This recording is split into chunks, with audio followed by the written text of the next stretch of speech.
The Beast with 5 Fingers by William F. Harvey. When I was a little boy, I once went with my father to call on Adrian Borlsover.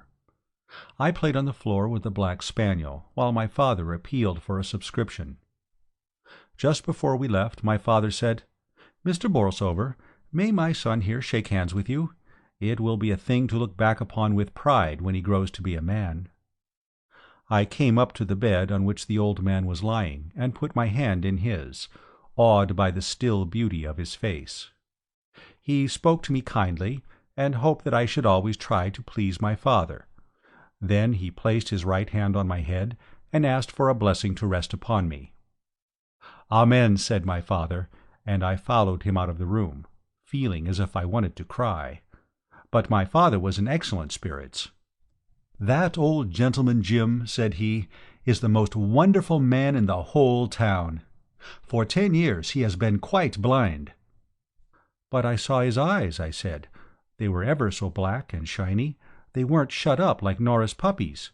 Can't he see at all?" And so I learnt for the first time that a man might have eyes that looked dark and beautiful and shining without being able to see. "Just like Mrs. Tomlinson has big ears," I said, "and can't hear at all except when Mr. Tomlinson shouts." "Jim," said my father, "it's not right to talk about a lady's ears. Remember what Mr. Borlsover said about pleasing me and being a good boy." That was the only time I saw Adrian Borlsover. I soon forgot about him and the hand which he laid in blessing on my head. But for a week I prayed that those dark, tender eyes might see. "His spaniel may have puppies," I said in my prayers, "and he will never be able to see how funny they look with their eyes all closed up. Please, let old Mr. Borlsover see." Adrian Borlsover, as my father had said, was a wonderful man. He came of an eccentric family. Borlsover's sons, for some reason, always seemed to marry very ordinary women, which perhaps accounted for the fact that no Borlsover had been a genius, and only one Borlsover had been mad. But they were great champions of little causes, generous patrons of odd sciences, founders of querulous sects, trustworthy guides to the bypath meadows of erudition. Adrian was an authority on the fertilization of orchids. He had held at one time the family living at Borlsover Conyers, until a congenital weakness of the lungs obliged him to seek a less rigorous climate in the sunny south coast watering place where I had seen him. Occasionally he would relieve one or other of the local clergy. My father described him as a fine preacher, who gave long and inspiring sermons from what many men would have considered unprofitable texts. "An excellent proof," he would add, "of the truth of the doctrine of direct verbal inspiration." Adrian Borlsover was exceedingly clever with his hands. His penmanship was exquisite. He illustrated all his scientific papers, made his own woodcuts, and carved the reredos that is at present the chief feature of interest in the church at Borlsover Conyers. He had an exceedingly clever knack in cutting silhouettes for young ladies, and paper pigs and cows for little children, and made more than one complicated wind instrument of his own devising. When he was 50 years old, Adrian Borlsover lost his sight. In a wonderfully short time he had adapted himself to the new conditions of life. He quickly learned to read Braille. So marvelous indeed was his sense of touch that he was still able to maintain his interest in botany. The mere passing of his long, supple fingers over a flower was sufficient means for its identification, though occasionally he would use his lips. I have found several letters of his among my father's correspondence. In no case was there anything to show that he was afflicted with blindness, and this in spite of the fact that he exercised undue economy in the spacing of lines.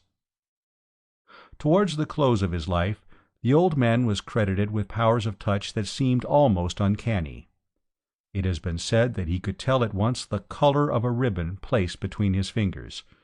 My father would neither confirm nor deny the story. Adrian Borlsover was a bachelor. His elder brother George had married late in life, leaving one son, Eustace, who lived in the gloomy Georgian mansion at Borlsover Conyers, where he could work undisturbed in collecting material for his great book on heredity. Like his uncle, he was a remarkable man. The Borlsovers had always been born naturalists, but Eustace possessed in a special degree the power of systematizing his knowledge. He had received his university education in Germany, and then, after postgraduate work in Vienna and Naples, had traveled for 4 years in South America and the East, getting together a huge store of material for a new study into the processes of variation. He lived alone at Borlsover Conyers, with Saunders, his secretary, a man who bore a somewhat dubious reputation in the district, but whose powers as a mathematician, combined with his business abilities, were invaluable to Eustace. Uncle and nephew saw little of each other. The visits of Eustace were confined to a week in the summer or autumn, long weeks that dragged almost as slowly as the bath chair in which the old man was drawn along the sunny seafront. In their way, the two men were fond of each other, though their intimacy would doubtless have been greater had they shared the same religious views. Adrian held to the old-fashioned evangelical dogmas of his early manhood. His nephew, for many years, had been thinking of embracing Buddhism. Both men possessed, too, the reticence the Borlsovers had always shown, and which their enemies sometimes called hypocrisy. With Adrian it was a reticence as to the things he had left undone. But with Eustace it seemed that the curtain which he was so careful to leave undrawn hid something more than a half-empty chamber. 2 years before his death, Adrian Borlsover developed, unknown to himself, the not uncommon power of automatic writing. Eustace made the discovery by accident. Adrian was sitting reading in bed, the forefinger of his left hand tracing the Braille characters, when his nephew noticed that a pencil the old man held in his right hand was moving slowly along the opposite page. He left his seat in the window and sat down beside the bed. The right hand continued to move, and now he could see plainly that they were letters and words which it was forming. Adrian Borlsover, wrote the hand. Eustace Borlsover, George Borlsover, Francis Borlsover, Sigismund Borlsover, Adrian Borlsover, Eustace Borlsover, Saville Borlsover, B for Borlsover, honesty is the best policy, beautiful Belinda Borlsover. "What a curious nonsense," said Eustace to himself. King George III ascended the throne in 1760, wrote the hand. Crowd, a noun of multitude, a collection of individuals. Adrian Borlsover, Eustace Borlsover. "It seems to me," said his uncle, closing the book, "that you had better make the most of the afternoon sunshine and take your walk now." "I think perhaps I will," Eustace answered as he picked up the volume. "I won't go far, and when I come back I can read to you those articles in Nature about which we were speaking." He went along the promenade, but stopped at the first shelter, and seating himself in the corner best protected from the wind, he examined the book at leisure. Nearly every page was scored with a meaningless jungle of pencil marks, rows of capital letters, short words, long words, complete sentences, copybook tags. The whole thing, in fact, had the appearance of a copybook, and on a more careful scrutiny Eustace thought that there was ample evidence to show that the handwriting at the beginning of the book, good though it was not nearly so good as the handwriting at the end. He left his uncle at the end of October, with a promise to return in early December. It seemed to him quite clear that the old man's power of automatic writing was developing rapidly, and for the first time he looked forward to a visit that combined duty with interest. But on his return he was at first disappointed. His uncle, he thought, looked older. He was listless, too, preferring others to read to him and dictating nearly all his letters. Not until the day before he left had Eustace an opportunity of observing Adrian Borlsover's new-found faculty. The old man, propped up in bed on pillows, had sunk into a light sleep. His 2 hands lay on the coverlet, his left hand tightly clasping his right. Eustace took an empty manuscript book and placed a pencil within reach of the fingers of the right hand. They snatched at it eagerly, then dropped the pencil to unloose the left hand from its restraining grasp. "Perhaps to prevent interference I had better hold that hand," said Eustace to himself as he watched the pencil. Almost immediately it began to write. "Blundering Borlsovers, unnecessarily unnatural, extraordinarily eccentric, culpably curious." "Who are you?" asked Eustace in a low voice. "Never you mind," wrote the hand of Adrian. "Is it my uncle who is writing?"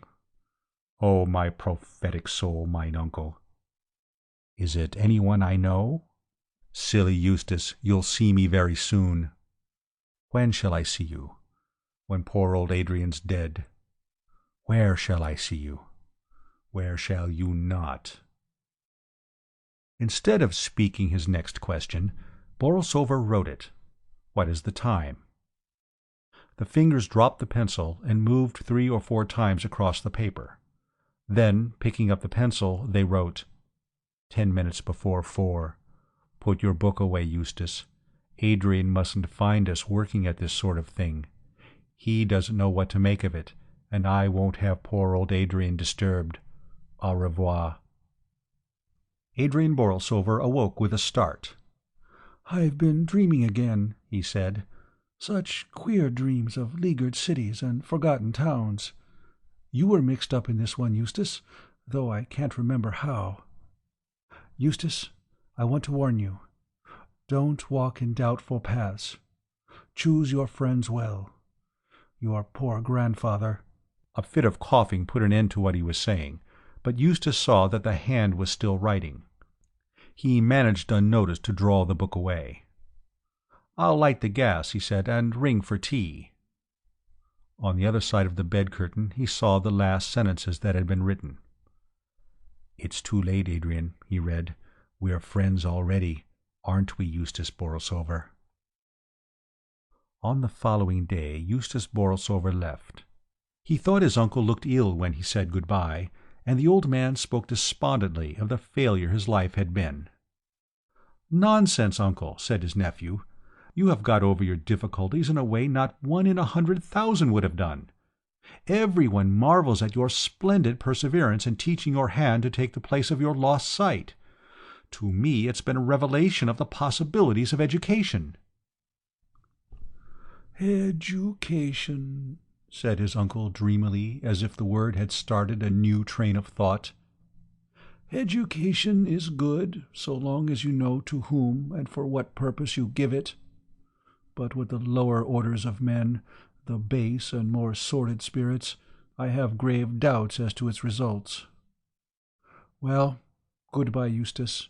I may not see you again. You are a true Borlsover, with all the Borlsover faults. Marry, Eustace. Marry some good, sensible girl. And if by any chance I don't see you again, my will is at my solicitor's. I've not left you any legacy, because I know you're well provided for, but I thought you might like to have my books.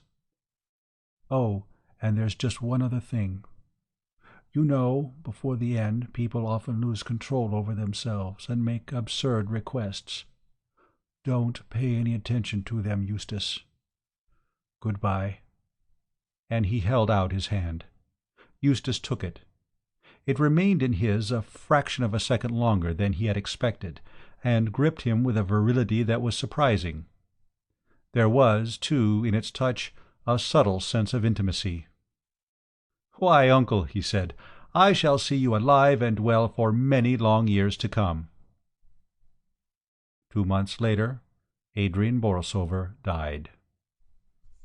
Eustace Borlsover was in Naples at the time. He read the obituary notice in the Morning Post on the day announced for the funeral.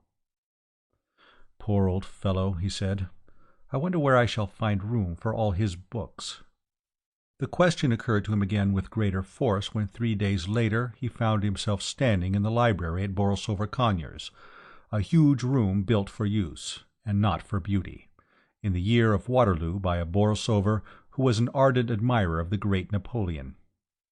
It was arranged on the plan of many college libraries, with tall, projecting bookcases forming deep recesses of dusty silence, fit graves for the old hates of forgotten controversy, the dead passions of forgotten lives. At the end of the room, behind the bust of some unknown 18th-century divine, an ugly iron corkscrew stair led to a shelf-lined gallery. Nearly every shelf was full. "I must talk to Saunders about it," said Eustace. "I suppose that it will be necessary to have the billiard-room fitted up with bookcases."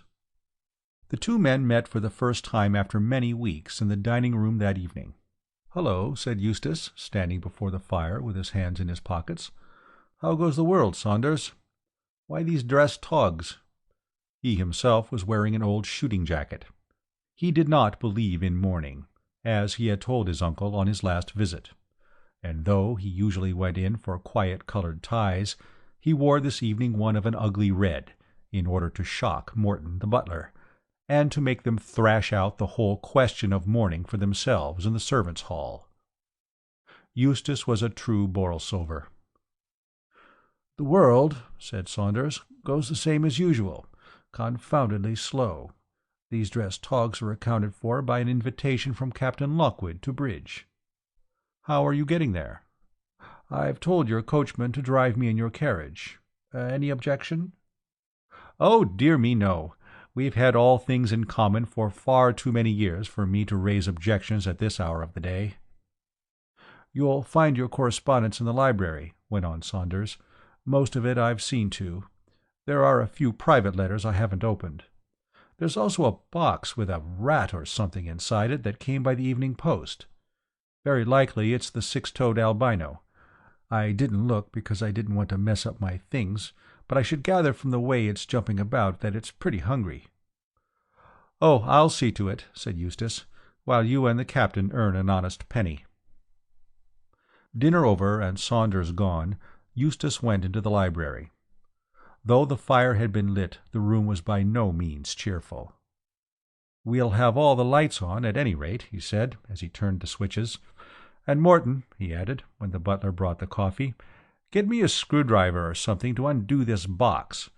Whatever the animal is, he's kicking up a deuce of a row. What is it? Why are you dawdling?"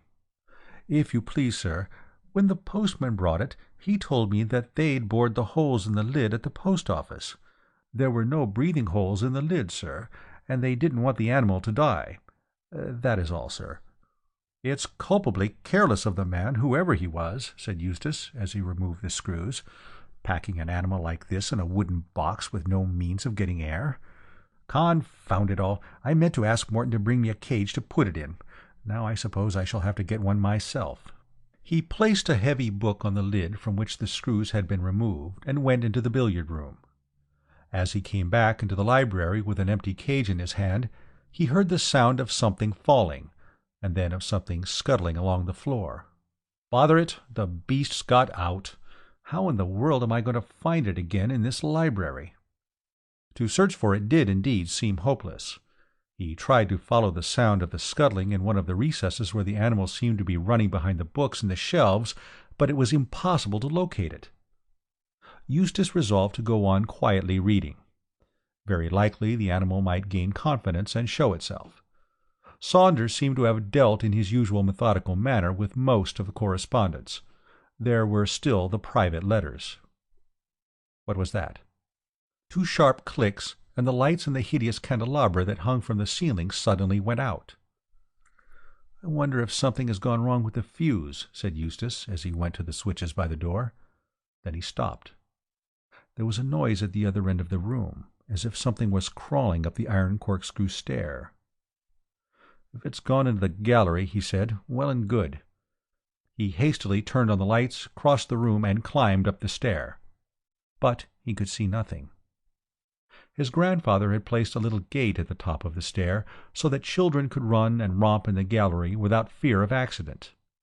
This Eustace closed, and having considerably narrowed the circle of his search, returned to his desk by the fire. How gloomy the library was! There was no sense of intimacy about the room. The few busts that an 18th-century Borlsover had brought back from the grand tour might have been in keeping in the old library. Here they seemed out of place. They made the room feel cold, in spite of the heavy red damask curtains and the great gilt cornices. With a crash, 2 heavy books fell from the gallery to the floor. Then, as Borlsover looked, another, and yet another. "Very well, you'll starve for this, my beauty," he said. "We'll do some little experiments on the metabolism of rats deprived of water. Go on, chuck them down. I think I've got the upper hand." He returned once again to his correspondence. The letter was from the family solicitor. It spoke of his uncle's death and of the valuable collection of books that had been left to him in the will. There was one request, he read, which certainly came as a surprise to me. As you know, Mr. Adrian Borlsover had left instructions that his body was to be buried in as simple a manner as possible at Eastbourne. He expressed a desire that there should be neither wreaths nor flowers of any kind, and hoped that his friends and relatives would not consider it necessary to wear mourning. The day before his death we received a letter cancelling these instructions. He wished his body to be embalmed.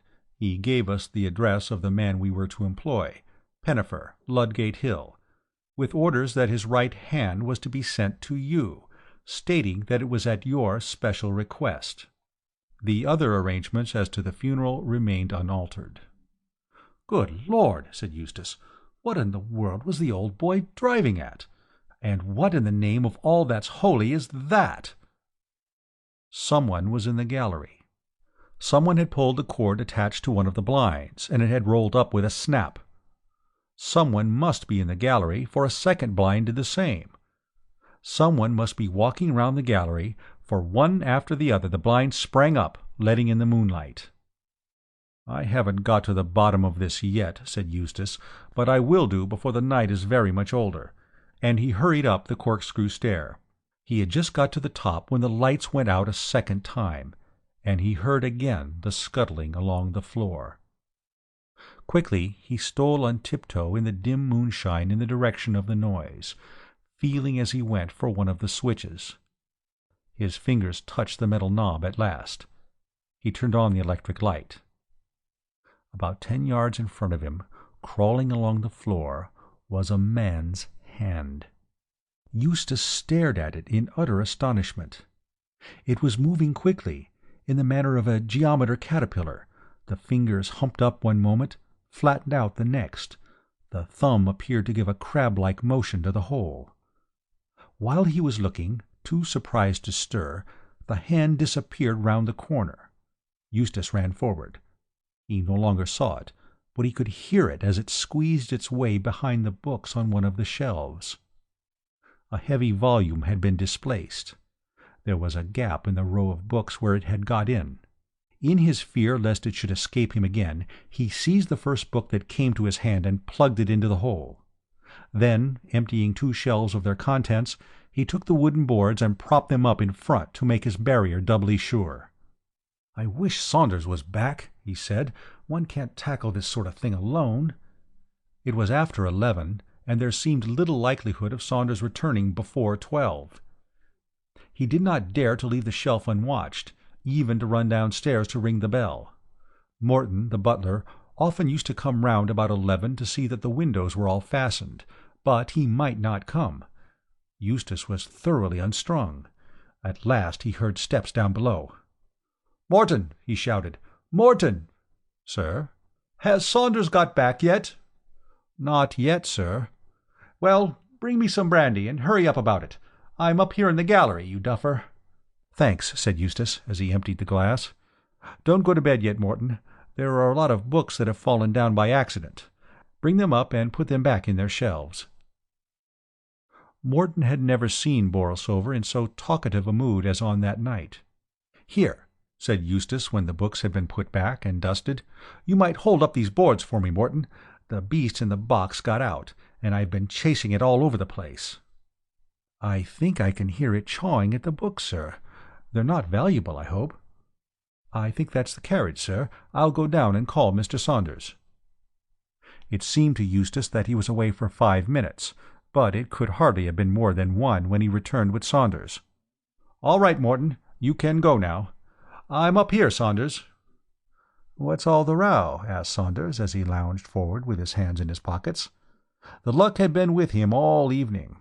He was completely satisfied, both with himself and with Captain Lockwood's taste in wines. "What's the matter? You look to me to be in an absolute blue funk." "That old devil of an uncle of mine," began Eustace. "Oh, I can't explain it all. It's his hand that's been playing old Harry all evening. But I've got it cornered behind these books. You've got to help me catch it." "What's up with you, Eustace? What's the game?" "It's no game, you silly idiot. If you don't believe me, take out one of those books and put your hand in there and feel."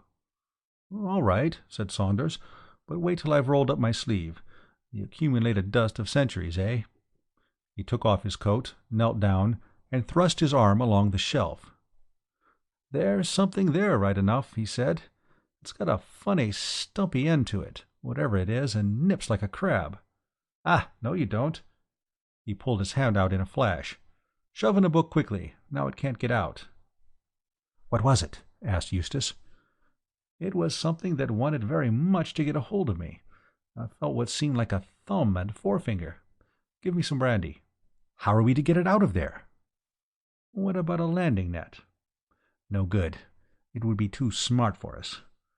I tell you, Saunders, it can cover the ground far faster than I can walk. But I think I see how we can manage it. The 2 books at the end of the shelf are big ones that go right back against the wall. The others are very thin. I'll take out one at a time, and you slide the rest along until we have it squashed between the end 2. It certainly seemed to be the best plan. One by one, as they took out the books, the space behind grew smaller and smaller. There was something in it that was certainly very much alive. Once they caught sight of fingers pressing outward for a way of escape. At last they had it pressed between the 2 big books. "There's muscle there, if there isn't flesh and blood," said Saunders, as he held them together. "It seems to be a hand right enough, too. I suppose this is a sort of infectious hallucination. I've read about such cases before." "Infectious fiddlesticks," said Eustace, his face white with anger. "Bring the thing downstairs. We'll get it back into the box." It was not altogether easy, but they were successful at last. "Drive in the screws," said Eustace. "We won't run any risks. Put the box in this old desk of mine. There's nothing in it that I want. Here's the key. Thank goodness there's nothing wrong with the lock." "Quite a lively evening," said Saunders. "Now let's hear more about your uncle." They sat up together until early morning. Saunders had no desire for sleep. Eustace was trying to explain and to forget, to conceal from himself a fear that he had never felt before, the fear of walking alone down the long corridor to his bedroom. "Whatever it was," said Eustace to Saunders on the following morning, "I propose that we drop the subject. There's nothing to keep us here for the next 10 days. We'll motor up to the lakes and get some climbing." "And see nobody all day, and sit bored to death with each other every night? Not for me, thanks. Why not run up to town? Run's the exact word in this case, isn't it? We're both in such a blessed funk. Pull yourself together, Eustace, and let's have another look at the hand." "As you like," said Eustace. "There's the key." They went into the library and opened the desk. The box was as they had left it the previous night. "What are you waiting for?" asked Eustace. "I am waiting for you to volunteer to open the lid. However, since you seem to funk it, allow me. There doesn't seem to be any likelihood of any rumpus this morning, at all events." He opened the lid and picked out the hand. "Cold?" asked Eustace. "Tepid. A bit below blood heat by the feel. Soft and supple, too. If it's the embalming, it's a sort of embalming I've never seen before. Is it your uncle's hand?" "Oh, yes, it's his all right," said Eustace. "I should know those long, thin fingers anywhere. Put it back in the box, Saunders. Never mind about the screws. I'll lock the desk so that there'll be no chance of its getting out. We'll compromise by motoring up to town for a week. If we get off soon after lunch, we ought to be at Grantham or Stamford by night." "Right," said Saunders. "And tomorrow—oh, well, by tomorrow we shall have forgotten all about this beastly thing." If when the morrow came they had not forgotten, it was certainly true that at the end of the week they were able to tell a very vivid ghost story at the little supper Eustace gave on Halloween. "You don't want us to believe that it's true, Mr. Borlsover. How perfectly awful!" "I'll take my oath on it, and so would Saunders here, wouldn't you, old chap?" "Any number of oaths," said Saunders. "It was a long, thin hand, you know, and it gripped me just like that." "Don't, Mr. Saunders, don't! How perfectly horrid! Now tell us another one, do, only a really creepy one, please." "Here's a pretty mess," said Eustace on the following day as he threw a letter across the table to Saunders. "It's your affair, though. Mrs. Merritt, if I understand it, gives a month's notice." "Oh, that's quite absurd on Mrs. Merritt's part," Saunders replied. "She doesn't know what she's talking about. Let's see what it says." "Dear Sir," he read, "this is to let you know that I must give you a month's notice as from Tuesday the 13th. For a long time I felt the place too big for me, but when Jane Parfitt and Emma Laidlaw go off with scarcely as much as an if you please, after frightening the wits out of the other girls, so they can't turn out a room by themselves, or walk alone down the stairs for fear of treading on half-frozen toads, or hearing it run along the passages at night, all I can say is that it's no place for me. So I must ask you, Mr. Borlsover, sir, to find a new housekeeper that has no objection to large and lonely houses, which some people do say, not that I believe them for a minute, my poor mother always having been a Wesleyan, are haunted. Yours faithfully, Elizabeth Merritt. P.S. I should be obliged if you would give my respects to Mr. Saunders. I hope that he won't run no risks with his cold." "Saunders," said Eustace, "you've always had a wonderful way with you in dealing with servants. You mustn't let poor old Merritt go." "Of course she shan't go," said Saunders. "She's probably only angling for a rise in salary. I'll write to her this morning." "No, there's nothing like a personal interview. We've had enough of town. We'll go back tomorrow, and you must work your cold for all it's worth. Don't forget that it's got onto the chest, and will require weeks of feeding up and nursing." "All right. I think I can manage Mrs. Merritt." But Mrs. Merritt was more obstinate than he had thought. She was very sorry to hear of Mr. Saunders's cold, and how he lay awake all night in London coughing. Very sorry indeed. She'd change his room for him gladly, and get the south room aired. And wouldn't he have a basin of hot bread and milk last thing at night? But she was afraid that she would have to leave at the end of the month. "Try her with an increase of salary," was the advice of Eustace. It was no use. Mrs. Merritt was obdurate, though she knew of a Mrs. Handyside who had been housekeeper to Lord Gargrave, who might be glad to come at the salary mentioned. "What's the matter with servants, Morton?" asked Eustace that evening when he brought the coffee into the library. "What's all this about Mrs. Merritt wanting to leave?" "If you please, sir, I was going to mention it myself. I have a confession to make, sir. When I found your note asking me to open that desk and take out the box with the rat, I broke the lock as you told me, and was glad to do it, because I could hear the animal in the box making a great noise, and I thought it wanted food.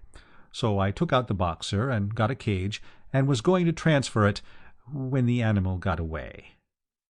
"What in the world are you talking about? I never wrote any such note." "Excuse me, sir. It was the note I picked up here on the floor on the day you and Mr. Saunders left. I have it in my pocket now." It certainly seemed to be in Eustace's handwriting. It was written in pencil, and began somewhat abruptly. "Get a hammer, Morton," he read, "or some other tool, and break open the lock in the old desk in the library. Take out the box that is inside. You need not do anything else. The lid is already open. Eustace Borlsover." "And you opened the desk?" "Yes, sir, and I was getting the cage ready when the animal hopped out." "What animal?" "The animal inside the box, sir." "What did it look like?" "Well, sir, I couldn't tell you," said Morton nervously. "My back was turned, and it was halfway down the room when I looked up." "What was its color?" asked Saunders. "Black?" "Oh, no, sir, a grayish-white. It crept along in a very funny way, sir. I don't think it had a tail." "What did you do then?" "I tried to catch it, but it was no use.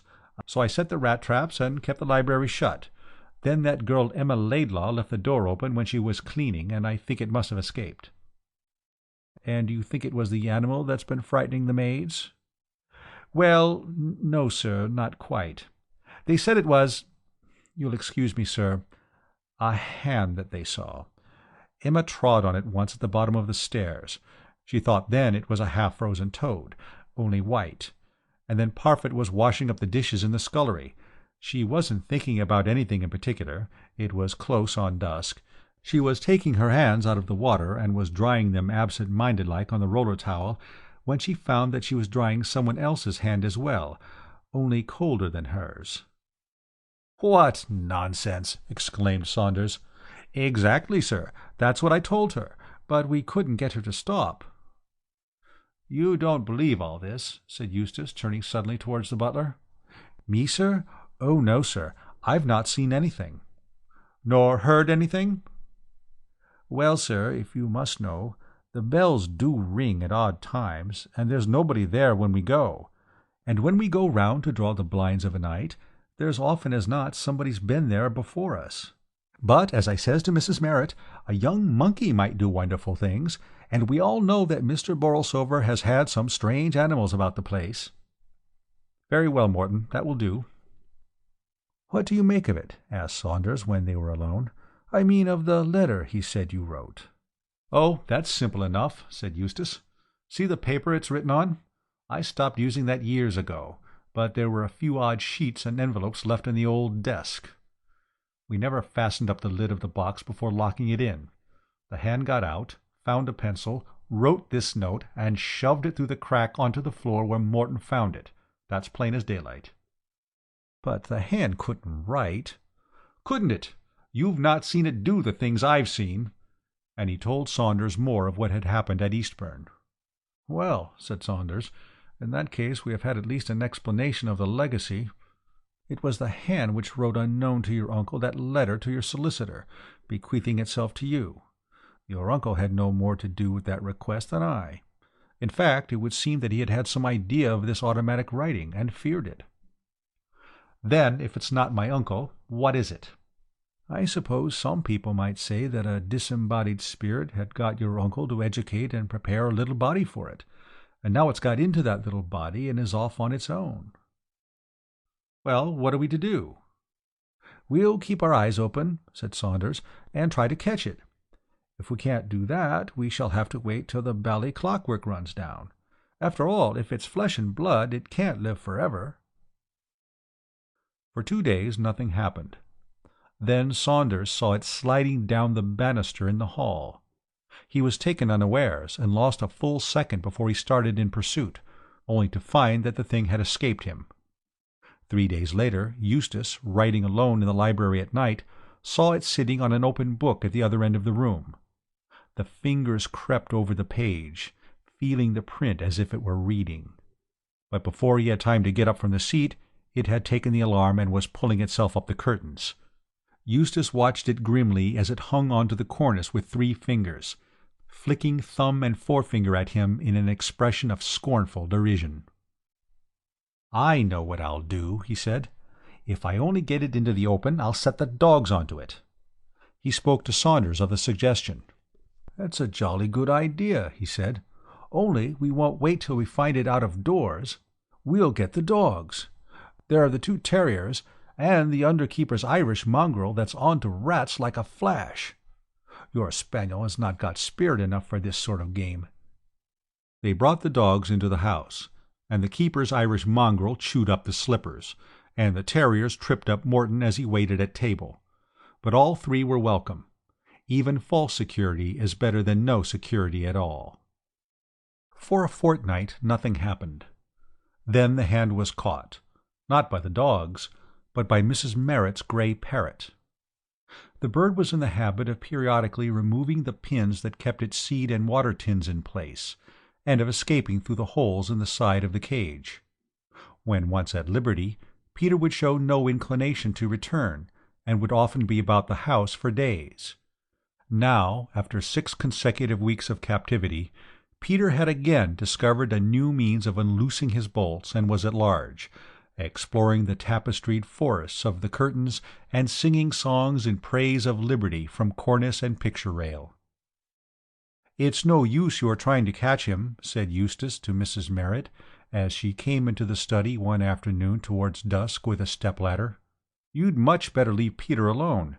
Starve him into surrender, Mrs. Merritt, and don't leave bananas and seed about for him to peck at when he fancies he's hungry. You're far too soft-hearted." "Well, sir, I see he's right out of reach now on that picture rail, so if you wouldn't mind closing the door, sir, when you leave the room, I'll bring his cage in tonight and put some meat inside. He's that fond of meat, though it does make him pull out his feathers to suck the quills. They do say that if you cook—" "Never mind, Mrs. Merritt," said Eustace, who was busy writing. "That will do. I'll keep an eye on the bird." There was silence in the room, unbroken but for the continuous whisper of his pen. "Scratch poor Peter," said the bird. "Scratch poor old Peter." "Be quiet, you beastly bird." "Poor old Peter. Scratch poor Peter. Do." "I'm more likely to wring your neck if I get hold of you." He looked up at the picture rail, and there was the hand holding on to a hook with 3 fingers, and slowly scratching the head of the parrot with the 4th. Eustace ran to the bell and pressed it hard, then across to the window, which he closed with a bang. Frightened by the noise, the parrot shook its wings preparatory to flight, and as it did so, the fingers of the hand got hold of it by the throat. There was a shrill scream from Peter as he fluttered across the room, wheeling round in circles that ever descended, borne down under the weight that clung to him. The bird dropped at last quite suddenly, and Eustace saw fingers and feathers rolled into an inextricable mass on the floor. The struggle abruptly ceased as finger and thumb squeezed the neck. The bird's eyes rolled up to show the whites, and there was a faint, half-choked gurgle. But before the fingers had time to loose their hold, Eustace had them in his own. "Send Mr. Saunders here at once," he said to the maid who came in to answer the bell. "Tell him I want him immediately." Then he went with the hand to the fire. There was a ragged gash across the back where the bird's beak had torn it, but no blood oozed from the wound. He noticed with disgust that the nails had grown long and discolored. "I'll burn the beastly thing," he said. But he could not burn it. He tried to throw it into the flames, but his own hands, as if restrained by some old primitive feeling, would not let him. And so Saunders found him, pale and irresolute, with the hand still clasped tightly in his fingers. "I've got it, at last," he said in a tone of triumph. "Good. Let's have a look at it." "Not when it's loose. Get me some nails and a hammer and a board of some sort." "Can you hold it all right?" "Yes, the thing's quite limp. Tired out with throttling poor old Peter, I should say." "And now," said Saunders when he returned with the things, "what are we going to do?" "Drive a nail through it at first so that it can't get away. Then we can take our time over examining it." "Do it yourself," said Saunders. "I don't mind helping you with guinea pigs occasionally when there's something to be learned, partly because I don't fear a guinea pig's revenge. This thing's different." "All right, you miserable skunk. I won't forget the way you've stood by me." He took up a nail, and before Saunders had realized what he was doing, had driven it through the hand, deep into the board. "Oh, my aunt!" he giggled hysterically. "Look at it now!" For the hand was writhing in agonized contortions, squirming and wriggling upon the nail like a worm upon the hook. "Well," said Saunders, "you've done it now. I'll leave you to examine it." "Don't go, in heaven's name! Cover it up, man, cover it up! Shove a cloth over it. Here!" And he pulled off the antimacassar from the back of the chair and wrapped the board in it. "Now, get the keys from my pocket and open the safe. Chuck the other things out. Oh, Lord, it's getting itself into frightful knots. And open it quick." He threw the thing in and banged the door. "We'll keep it there till it dies," he said. "May I burn in hell if I ever open the door of that safe again." Mrs. Merritt departed at the end of the month. Her successor certainly was more successful in the management of the servants. Early in her rule she declared that she would stand no nonsense, and gossip soon withered and died. Eustace Borlsover went back to his old way of life. Old habits crept over and covered his new experience. He was, if anything, less morose, and showed a greater inclination to take his natural part in country society. "I shouldn't be surprised if he marries one of these days," said Saunders. "Well, I'm in no hurry for such an event. I know Eustace far too well for the future Mrs. Borlsover to like me. It will be the same old story again. A long friendship slowly made, marriage, and a long friendship quickly forgotten." But Eustace Borlsover did not follow the advice of his uncle and marry. He was too fond of old slippers and tobacco. The cooking, too, under Mrs. Handyside's management was excellent, and she seemed, too, to have a heaven-sent faculty in knowing when to stop dusting. Little by little, the old life resumed its old power. Then came the burglary. The men, it was said, broke into the house by way of the conservatory. It was really little more than an attempt, for they had only succeeded in carrying away a few pieces of plate from the pantry. The safe in the study was certainly found open and empty, but, as Mr. Borlsover informed the police inspector, he had kept nothing of value in it during the last 6 months. "Then you're lucky in getting off so easily, sir," the man replied. "By the way they have gone about their business, I should say they were experienced cracksmen. They must have caught the alarm when they were just beginning their evening's work." "Yes," said Eustace, "I suppose I am lucky." "I have no doubt," said the inspector, "that we shall be able to trace the men. I've said that they must have been old hands at the game. The way they got in and opened the safe shows that.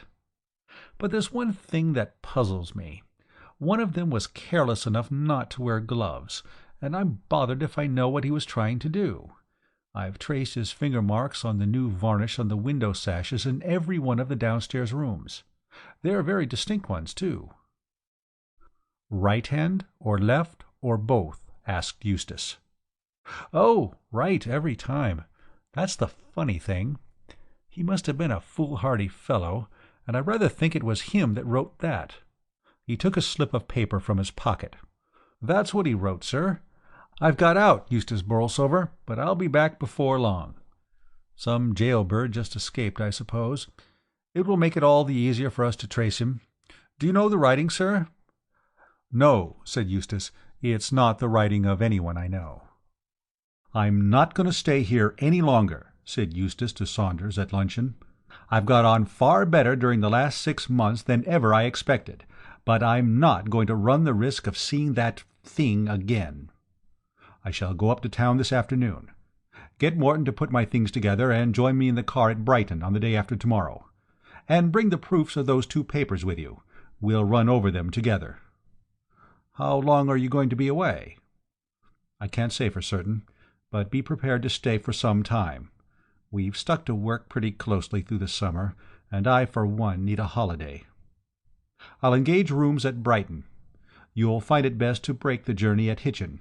I'll wire to you there at the Crown to tell you the Brighton address." The house he chose at Brighton was in a terrace. He had been there before. It was kept by his old college gyp, a man of discreet silence, who was admirably partnered by an excellent cook. The rooms were on the first floor.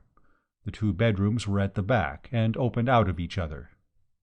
"Saunders can have the smaller one, though it is the only one with a fireplace," he said.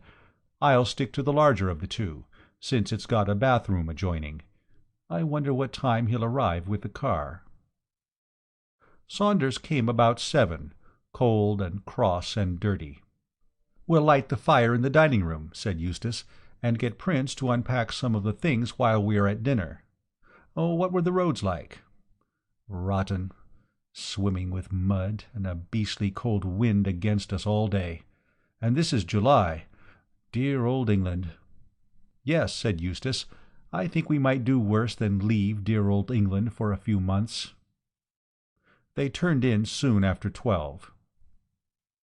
"You oughtn't to feel cold, Saunders," said Eustace, "when you can afford to sport a great catskin-lined coat like this.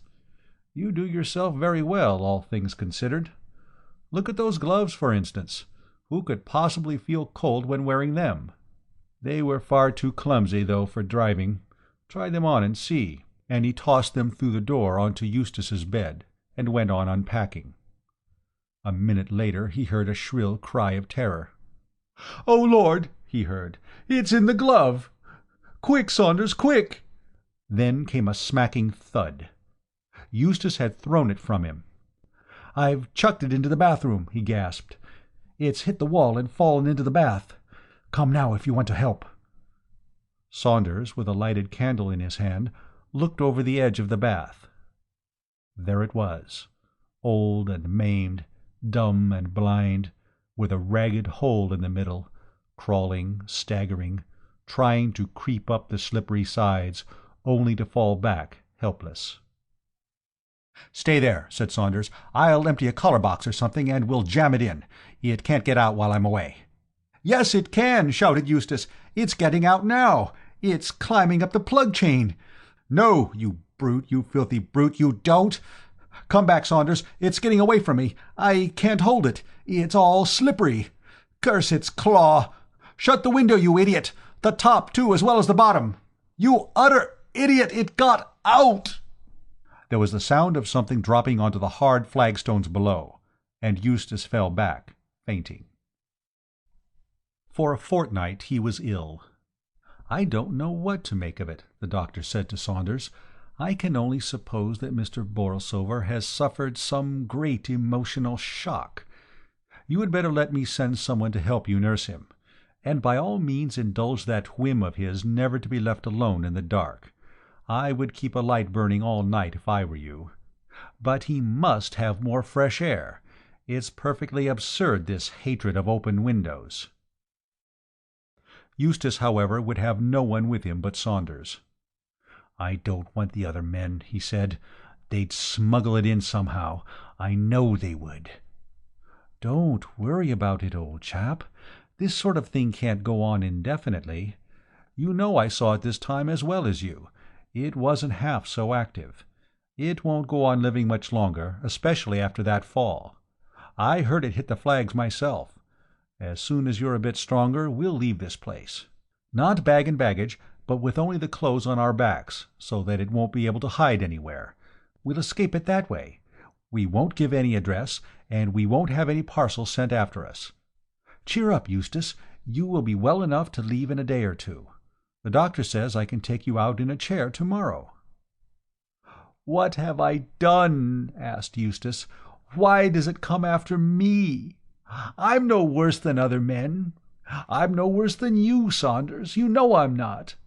It was you who were at the bottom of that dirty business in San Diego, and that was 15 years ago." "It's not that, of course," said Saunders. "We are in the 20th century, and even the parsons have dropped the idea of your old sins finding you out. Before you caught the hand in the library, it was filled with pure malevolence, to you and all mankind. After you spiked it through with that nail, it naturally forgot about other people and concentrated its attention on you. It was shut up in the safe, you know, for nearly 6 months. That gives plenty of time for thinking of revenge." Eustace Borlsover would not leave his room, but he thought there might be something in Saunders' suggestion to leave Brighton without notice. He began rapidly to regain his strength. "We'll go on the 1st of September," he said. The evening of August 31st was oppressively warm. Though at midday the windows had been wide open, they had been shut an hour or so before dusk. Mrs. Prince had long since ceased to wonder at the strange habits of the gentlemen on the first floor. Soon after their arrival she had been told to take down the heavy window curtains in the 2 bedrooms, and day by day the rooms had seemed to grow more bare. Nothing was left lying about. "Mr. Borlsover doesn't like to have any place where dirt can collect," Saunders had said as an excuse. "He likes to see into all the corners of the room." "Couldn't I open the window just a little?" he said to Eustace that evening. "We're simply roasting in here, you know." "No, leave well alone. We're not a couple of boarding-school misses fresh from a course of hygiene lectures. Get the chessboard out." They sat down and played.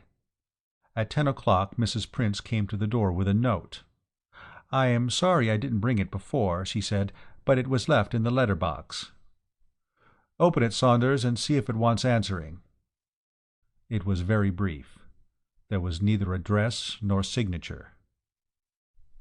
"Will 11 o'clock tonight be suitable for our last appointment?" "Who is it from?" asked Borlsover. "It was meant for me," said Saunders. "There's no answer, Mrs. Prince," and he put the paper into his pocket. "A dunning letter from a tailor. I suppose he must have got wind of our leaving." It was a clever lie, and Eustace asked no more questions. They went on with their game. On the landing outside, Saunders could hear the grandfather's clock whispering the seconds, blurting out the quarter hours. "Check," said Eustace. The clock struck 11. At the same time there was a gentle knocking on the door. It seemed to come from the bottom panel. "Who's there?" asked Eustace. There was no answer. "Mrs. Prince, is that you?" "She's up above," said Saunders. "I can hear her walking about the room." "Then lock the door. Bolt it too. Your move, Saunders." While Saunders sat with his eyes on the chessboard, Eustace walked over to the window and examined the fastenings. He did the same in Saunders's room and the bathroom. There were no doors between the 3 rooms, or he would have shut and locked them too. "Now, Saunders," he said, "don't stay all night over your move. I've had time to smoke 1 cigarette already. It's bad to keep an invalid waiting. There's only one possible thing for you to do." "What was that?" "The ivy blowing against the window. There, it's your move now, Eustace." "It wasn't the ivy, you idiot. It was someone tapping at the window." And he pulled up the blind. On the outer side of the window, clinging to the sash, was the hand. "What is that it's holding?" "It's a pocket-knife. It's going to try to open the window by pushing back the fastener with the blade." "Well, let it try," said Eustace. "Those fasteners screw down. They can't be opened that way. Anyhow, we'll close the shutters. It's your move, Saunders. I've played." But Saunders found it impossible to fix his attention on the game. He could not understand Eustace, who seemed all at once to have lost his fear. "What do you say to some wine?" he asked. "You seem to be taking things coolly, but I don't mind confessing that I'm in a blessed funk." "You've no need to be. There's nothing supernatural about that hand, Saunders. I mean, it seems to be governed by the laws of time and space. It's not the sort of thing that vanishes into thin air or slides through oaken doors, and since that's so, I defy it to get in here. We'll leave the place in the morning. I, for one, have bottomed the depths of fear. Fill your glass, man. The windows are all shuttered, the door is locked and bolted. Pledge me my Uncle Adrian. Drink, man. What are you waiting for?" Saunders was standing with his glass half raised. "It can get in," he said hoarsely. "It can get in. We've forgotten. There's the fireplace in my bedroom. It will come down the chimney." "Quick," said Eustace as he rushed into the other room. "We haven't a minute to lose. What can we do? Light the fire, Saunders. Give me a match, quick." "They must be all in the other room. I'll get them." "Hurry, man, for goodness' sake. Look in the bookcase. Look in the bathroom. Here, come and stand here. I'll look." "Be quick," shouted Saunders. "I can hear something." "Then plug a sheet from your bed up the chimney. No, here's a match." He found one at last that had slipped into a crack in the floor. "Is the fire laid? Good. But it may not burn. I know. The oil from that old reading lamp and this cotton wool. Now the match. Quick. Pull the sheet away, you fool. We don't want it now." There was a great roar from the grate as the flame shot up. Saunders had been a fraction of a second too late with the sheet. The oil had fallen onto it. It, too, was burning.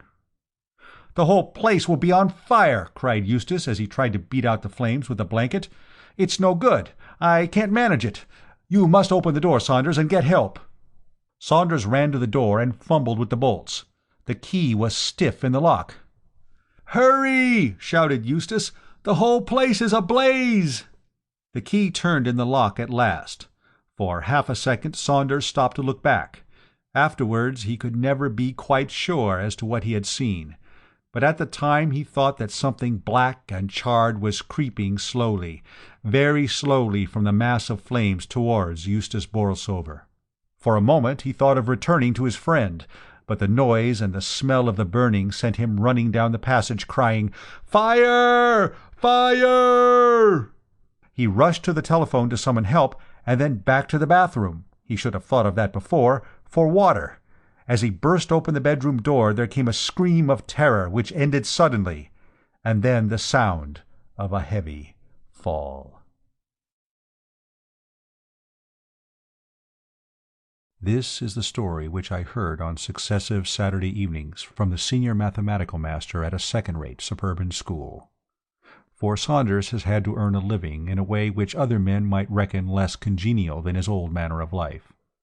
I had mentioned by chance the name of Adrian Borlsover, and wondered at the time why he changed the conversation with such unusual abruptness. A week later Saunders began to tell me something of his own story, sordid enough, though shielded with reserve I could well understand, for it had to cover not only his failings, but those of a dead friend. Of the final tragedy he was at first especially loath to speak, and it was only gradually that I was able to piece together the narrative of the preceding pages. Saunders was reluctant to draw any conclusions. At one time he thought that the fingered beast had been animated by the spirit of Sigismund Borlsover, a sinister 18th-century ancestor, who, according to legend, built and worshipped in the ugly pagan temple that overlooked the lake. At another time Saunders believed the spirit to belong to a man whom Eustace had once employed as a laboratory assistant. A black-haired, spiteful little brute, he said, who died cursing his doctor because the fellow couldn't help him to live to settle some paltry score with Borlsover. From the point of view of direct contemporary evidence, Saunders's story is practically uncorroborated. All the letters mentioned in the narrative were destroyed, with the exception of the last note which Eustace received, or rather which he would have received had not Saunders intercepted it. That I have seen myself. The handwriting was thin and shaky, the handwriting of an old man. I remember the Greek E was used in appointment. A little thing that amused me at the time was that Saunders seemed to keep the note pressed between the pages of his Bible. I had seen Adrian Borlsover once. Saunders I learnt to know well. It was by chance, however, and not by design, that I met a third person of the story, Morton the butler. Saunders and I were walking in the zoological gardens one Sunday afternoon, when he called my attention to an old man who was standing before the door of the reptile house. "Why, Morton," he said, clapping him on the back, "how is the world treating you?" "Poorly, Mr. Saunders," said the old fellow, though his face lighted up at the greeting. "The winters drag terribly nowadays. They don't seem no summers or springs." "You haven't found what you're looking for, I suppose?" "No, sir, not yet, but I shall do some day. I always told them that Mr. Borlsover kept some queer animals." "And what is he looking for?" I asked when we parted from him. "A beast with 5 fingers," said Saunders. "This afternoon, since he has been in the reptile house, I suppose it will be a reptile with a hand. Next week it will be a monkey with practically no body. The poor old chap is a born materialist." "It's a queer coincidence, by the way, that you should have known Adrian Borlsover, and that you should have received a blessing at his hand. Has it brought you any luck?" "No," I answered slowly, as I looked back over a life of inconspicuous failure. "I don't think it has. It was his right hand, you know." End of The Beast with 5 Fingers by William F. Harvey. Captain Murderer. The first diabolical character who intruded himself on my peaceful youth, as I called to mind that day at Dullborough, was a certain Captain Murderer. This wretch must have been an offshoot of the Bluebeard family, but I had no suspicion of the consanguinity in those times. His morning name would seem to have awakened no general prejudice against him, for he was admitted into the best society and possessed immense wealth. Captain Murderer's mission was matrimony, and the gratification of a cannibal appetite with tender brides. On his marriage morning he always caused both sides of the way to the church to be planted with curious flowers, and when his bride said, "Dear Captain Murderer, I never saw flowers like these before. What are they called?" he answered, "They are called garnish for house lamb," and laughed at his ferocious practical joke in a horrid manner, disquieting the minds of the noble bridal company with a very sharp row of teeth, then displayed for the first time. He made love in a coach and 6, and married in a coach and 12, and all his horses were milk-white horses with one red spot on the back which he caused to be hidden by the harness. For the spot would come there, though every horse was milk-white when Captain Murderer bought him, and the spot was young bride's blood. To this terrific point I am indebted for my personal experience of a shudder and cold beads in the forehead.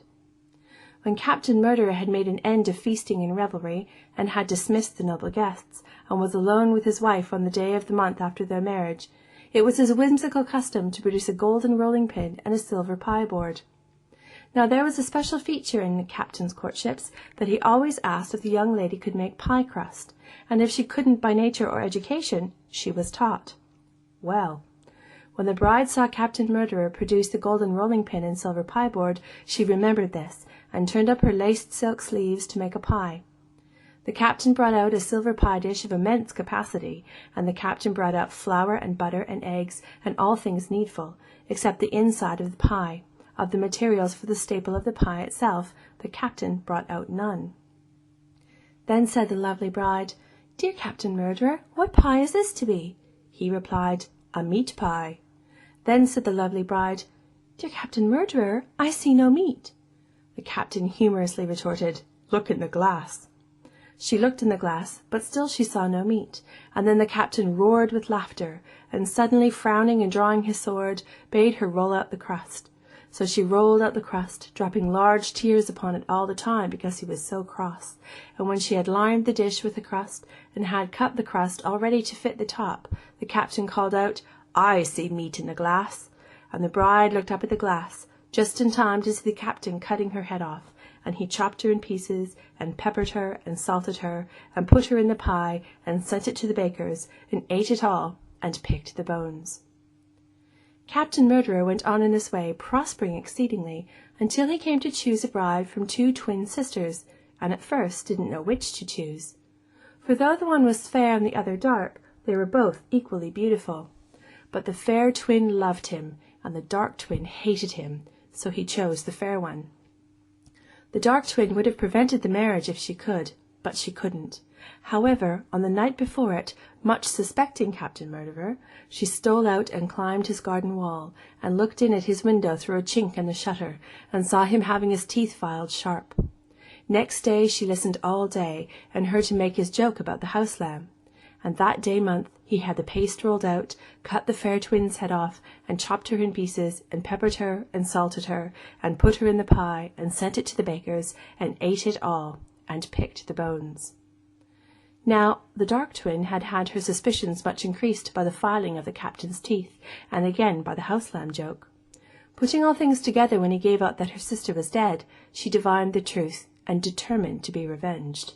So she went up to Captain Murderer's house, and knocked at the knocker, and pulled at the bell, and when the captain came to the door, said, "Dear Captain Murderer, marry me next, for I have always loved you and was jealous of my sister." The captain took it as a compliment, and made a polite answer, and the marriage was quickly arranged. On the night before it, the bride again climbed to his window, and again saw him having his teeth filed sharp. At this sight she laughed such a terrible laugh at the chink in the shutter, that the captain's blood curdled, and he said, "I hope nothing has disagreed with me." At that she laughed again, a still more terrible laugh, and the shutter was opened and a search made, but she was nimbly gone, and there was no one. Next day they went to church in a coach and 12, and were married. And that day month she rolled the pie crust out, and Captain Murderer cut her head off, and chopped her in pieces, and peppered her, and salted her, and put her in a pie, and sent it to the baker's, ate it all, and picked the bones.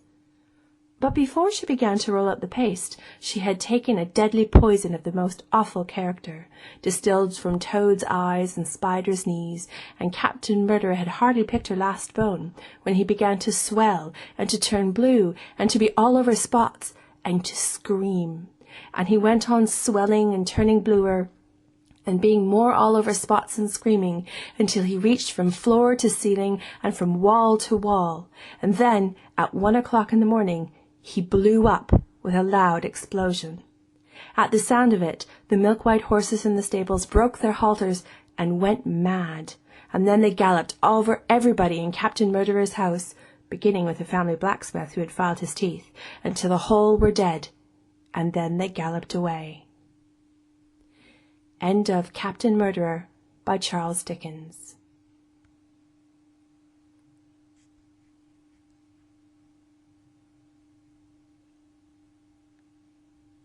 The Doom That Came to Sarnath by H.P. Lovecraft. There is in the land of Minar a vast still lake that is fed by no stream, and out of which no stream flows. 10,000 years ago there stood by its shore the mighty city of Sarnath, but Sarnath stands there no more. It is told that in the immemorial years when the world was young, before ever the men of Sarnath came to the land of Minar, another city stood beside the lake, the grey stone city of Ib, which was old as the lake itself, and peopled with beings not pleasing to behold. Very odd and ugly were these beings, as indeed are most beings of a world yet inchoate and rudely fashioned. It is written on the brick cylinders of Kadatheron that the beings of Ib were in hue as green as the lake and the mists that rise above it. They had bulging eyes, pouting, flabby lips, and curious ears, and were without voice. It is also written that they descended one night from the moon in a mist, they and the vast still lake and grey stone city Ib. However this may be, it is certain that they worshipped a sea-green stone idol, chiseled in the likeness of Bakrug, the great water lizard, before which they danced horribly when the moon was gibbous. And it is written in the papyrus of Ilarnek that they one day discovered fire, and thereafter kindled flames on many ceremonial occasions. But not much is written of these beings, because they lived in very ancient times, and man is young and knows little of the very ancient living things. After many eons men came to the land of Minar, dark shepherd folk, with their fleecy flocks, who built Thra, Ilarnek, and Kadatheron on the winding river Ai. And certain tribes, more hardy than the rest, pushed to the border of the lake and built Sarnath, at a point where precious metals were found in the earth. Not far from the great city of Ib did the wandering tribes lay the first stones of Sarnath, and at the beings of Ib they marveled greatly. But with their marveling was mixed hate, for they thought it not meet that beings of such aspect should walk about the world of men at dusk. Nor did they like the strange sculptures upon the grey monoliths of Ib, for why these sculptures lingered so late in the world, even until the coming of men, none can tell, unless it was because the land of Minar is very still, and remote from most other lands, both of waking and of dream. As the men of Sarnath beheld more of the beings of Ib, their hate grew, and it was not less because they found the beings weak, and soft as jelly to the touch of stones and arrows. So one day the young warriors, the slingers, and the spearmen, and the bowmen marched against Ib and slew all inhabitants thereof, pushing the queer bodies into the lake with long spears, because they did not wish to touch them, and because they did not like the grey sculptured monoliths of Ib. They cast these also into the lake, wondering from the greatness of the labor how ever the stones were brought from afar, as they must have been, since there is naught like them in the land of Minar, or in the lands adjacent. Thus of the very ancient city of Ib was nothing spared, save the sea-green stone idol chiseled in the likeness of Bakrug the water lizard. This the young warriors took back with them as a symbol of conquest over the old gods and beings of the, and as the sign of leadership in Minar. But on the night after it was set up in the temple, a terrible thing must have happened, for weird lights were seen over the lake, and in the morning the people found the idol gone, and the high priest Tarnish lying dead, as from some fear unspeakable. And before he died, Tarnish had scrawled upon the altar of chrysolite, with coarse shaky strokes, the sign of Doom. After Tarnish there were many high priests in Sarnath, but never was the sea-green stone idol found. And many centuries came and went, wherein Sarnath prospered exceedingly, so that only priests and old women remembered what Tarnish had scrawled upon the altar of chrysolite. Betwixt Sarnath and the city of Alarnec arose a caravan route, and the precious metals from the earth were exchanged for other metals, and rare cloths, and jewels, and books, and tools for artificers, and all things of luxury that are known to people who dwell along the winding river Ai and beyond. So Sarnath waxed mighty and learned and beautiful, and set forth conquering armies to subdue the neighboring cities, and in time there sate upon the throne in Sarnath the kings of all the land of Manar and of many lands adjacent. The wonder of the world and the pride of all mankind was Sarnath the Magnificent. Of polished desert quarried marble were its walls, in height 300 cubits, and in breadth 75, so that chariots might pass each other as men drove them along the top. For full 500 stadia they did run, being open not only on the side towards the lake, where a sea-green stone wall kept back the waves that rose oddly once a year at the festival of the destroying of Ib. In Sarnath were 50 streets from the lake to the gates of the caravans, and 50 more intersecting them. With onyx they were paved, save those whereon the horses and camels and elephants trod, which were paved with granite. And the gates of Sarnath were as many as the landward ends of the streets, each of bronze, and flanked by the figures of lions and elephants, carven from some stone no longer among men. The houses of Sarnath were glazed brick and chalcedony, each having its walled garden and crystal lakelet. With strange art they were builded, for no other city had houses like them, and travelers from Thra and Alarnec and Cathaderon marveled at the shining domes whereon they were surmounted. But more marvelous still were the palaces and the temples and the gardens made by Zakar the olden king.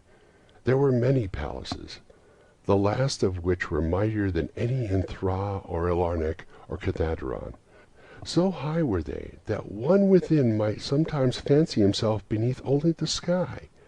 Yet when lighted with torches dipped in the oil of Dother, their walls showed vast paintings of kings and armies, of a splendor at once inspiring and stupefying to the beholder. Many were the pillars of the palaces, all of tinted marble, and carven into designs of surpassing beauty. And in most of the palaces the floors were mosaics of beryl and lapis lazuli and sardonyx and carbuncle, and other choice materials so disposed that the beholder might fancy himself walking over beds of the rarest flowers. And there were likewise fountains which cast scented waters about in pleasing jets, arranged with cunning art. Outshining all others was the palace of the kings of Manar and of the lands adjacent. On a pair of golden crouching lions rested the throne, many steps above the gleaming floor, and it was wrought of one piece of ivory, though no man lives who knows whence so vast a piece could have come. In that palace there were so many galleries, and many amphitheaters where lions and men and elephants battled at the pleasure of the kings. Sometimes the amphitheaters were flooded with water conveyed from the lake in mighty aqueducts, and then were enacted stirring sea fights, or combats betwixt swimmers and deadly marine beings. Lofty and amazing were the 17 tower-like temples of Sarnath, fashioned of a bright multicolored stone not known elsewhere. A full 1,000 cubits high stood the greatest among them, wherein the high priest dwelt with a magnificence scarce less than that of the kings. On the ground were halls as vast and splendid as those of the palaces, where gathered throngs in worship of Zokalar and Tamash and Laban, the chief gods of Sarnath, whose incense-enveloped shrines were as the thrones of monarchs. Not like the eikons of other gods were those of Zokalar and Tamash and Laban, for so close to life were they that one might swear the graceful bearded gods themselves sate on the ivory thrones. And up unending steps of zircon was the tower chamber, wherefrom the high priest looked out over the city and the plains and the lake by day, and at the cryptic moon and significant stars and planets, and the reflections in the lake at night. Here was done the very secret and ancient rite in detestation of Bachrach the water lizard, and here rested the altar of chrysolite, which bore the doom scroll of Taranish. Wonderful likewise were the gardens made by Zakhar, the olden king. In the center of Sarnath they lay, covering a great space and encircled by a high wall, and they were surmounted by a mighty dome of glass, through which shone the sun and moon and planets when it was clear, and from which hung fulgent images of the sun and the moon and stars and planets when it was not clear. In summer the gardens were cooled with fresh odorous breezes skillfully wafted by fans, and in winter they were heated with concealed fires, so that in those gardens it was always spring. There ran little streams over bright pebbles, dividing meads of green and gardens of many hues, and spanned by a multitude of bridges. Many were the waterfalls in their courses, and many were the hued lakelets into which they expanded. Over the streams and lakelets rode white swans, whilst the music of rare birds chimed in with the melody of the waters. In ordered terraces rose the green banks, adorned here and there with bowers of vines and sweet blossoms, and seats and benches of marvel and porphyry, and there were many small shrines and temples where one might rest or pray to small gods. Each year there was celebrated in Sarnath the feast of the destroying of Ib, at which time wine, song, dancing, and merriment of every kind abounded. Great honors were then paid to the shades of those who had annihilated the odd ancient beings, and the memory of those beings and their elder gods was derided by dancers and lutanists, crowned with roses from the gardens of Zakhar, and the kings would look out over the lake and curse the bones of the dead that lay beneath it. At first the high priest liked not these festivals, for there had descended amongst them queer tales of how the sea-green Ichion had vanished, and how Taranish had died from fear and left a warning, and they said that from their high tower they sometimes saw lights beneath the waters of the lake. But as many years passed without calamity, even the priests laughed and cursed and joined in the orgies of the feasters. Indeed, had they not themselves in the high tower often performed the very ancient and secret rite in detestation of Bachrach the water lizard? And 1,000 years of riches and delight passed over Sarnath, wonder of the world. Gorgeous beyond thought was the feast of the 1,000th year of the destroying of Ib. For a decade it had been talked about in the land of Manar, and as it drew nigh there came to Sarnath on horses and camels and elephants men from Thra, Alarnec, and Cathaderon, and all the cities of Manar and the lands beyond. Before the marble walls on the appointed night were pitched the pavilions of princes and the tents of travelers.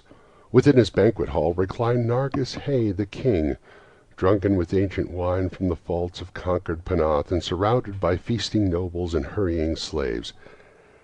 There were eaten many strange delicacies at their feast: peacocks from the distant hills of Linpan, heels of camels from the Basnic desert, nuts and spices from the Sedarian groves, and pearls from wave-washed metal, dissolved in the vinegar of Thra. Of sauces there were an untold number, prepared by the subtlest cooks in all Manar, and suited to the palate of every feaster. But most prized of all the viands were the great fishes from the lake, each of vast size, and served upon golden platters set with rubies and diamonds. Whilst the king and his nobles feasted within the palace and viewed the crowning dish as it awaited them on golden platters, others feasted elsewhere. In the tower of the great temple the priests held revels, and in pavilions without the walls the princes of neighboring lands made merry. And it was the high priest Naika who first saw the shadows that descended from the gibbous moon into the lake, and the damnable green mist that rose from the lake to meet the moon and to shroud in a sinister haze the towers of the domes of fated Sarnath. Thereafter those in the towers and without the walls beheld strange lights on the water, and saw that the grey rock Accurian, which was wont to rear high above it near the shore, was almost submerged. And fear grew vaguely yet swiftly, so that the princes of Ilarnak and of Far Rakol took down and folded their tents and pavilions and departed, though they scarce knew the reason for their departing. Then, close to the hour of midnight, all the bronze gates of Sarnath burst open, and emptied forth a frenzied throng that blackened the plain, so that all the visiting princes and travelers fled away in fright, for on the faces of this throng was writ a madness born of horror unendurable, and on the tongues were words so terrible that no hearer paused for proof. Men whose eyes were wild with fear shrieked aloud at the sight within the king's banquet hall, where through the windows were seen no longer the forms of Nargishai and his nobles and slaves, but a horde of indescribable green, voiceless things with bulging eyes, pouting, flabby lips, and curious ears, things which danced horribly, bearing in their paws golden platters set with rubies and diamonds, and containing uncouth flames. And the princes and travelers, as they fled from the doomed city of Sarnath on horses and camels and elephants, looked again upon the mist-begetting lake, and saw the great rock Accurian was quite submerged. Through all the land of Manar and the land adjacent spread the tales of those who had fled from Sarnath, and caravans sought that accursed city and its precious metals no more. It was long ere any travellers went thither, and even then only the brave and adventurous young men of yellow hair and blue eyes who were no kin to the men of Manar. These men indeed went to the lake to view Sarnath, but though they found the vast still lake itself and the grey rock Accurian which rears high above it near the shore, they beheld not the wonder of the world and pride of all mankind. Where once had risen walls of 300 cubits and towers yet higher, now stretched only the marshy shore, and where once had dwelt 50 million of men, now crawled the detestable water lizard. Not even the mines of precious metal remained. Doom had come to Sarnath. But half buried in the rushes was spied a curious green idol, an exceedingly ancient idol chiseled in the likeness of Bakrog, the great water lizard. That idol, enshrined in the high temple at Elarnek, was subsequently worshipped beneath the gibbous moon throughout the land of Manar. The end of The Doom That Came to Sarnath by H.P. Lovecraft.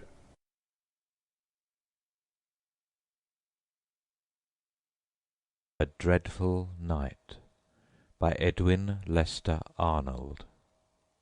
Only he who has been haunted by a dream, a black horror of the night, so real and terrible that many days of repugnance and effort are needed to purge the mind of its ugly details, can understand how a dream that was a fact, a horrible waking fantasy, grotesque and weird, a repetition in hard actuality of the ingenious terrors of sleep, clings to him who, with his faculties about him and all his senses on the alert, has experienced it.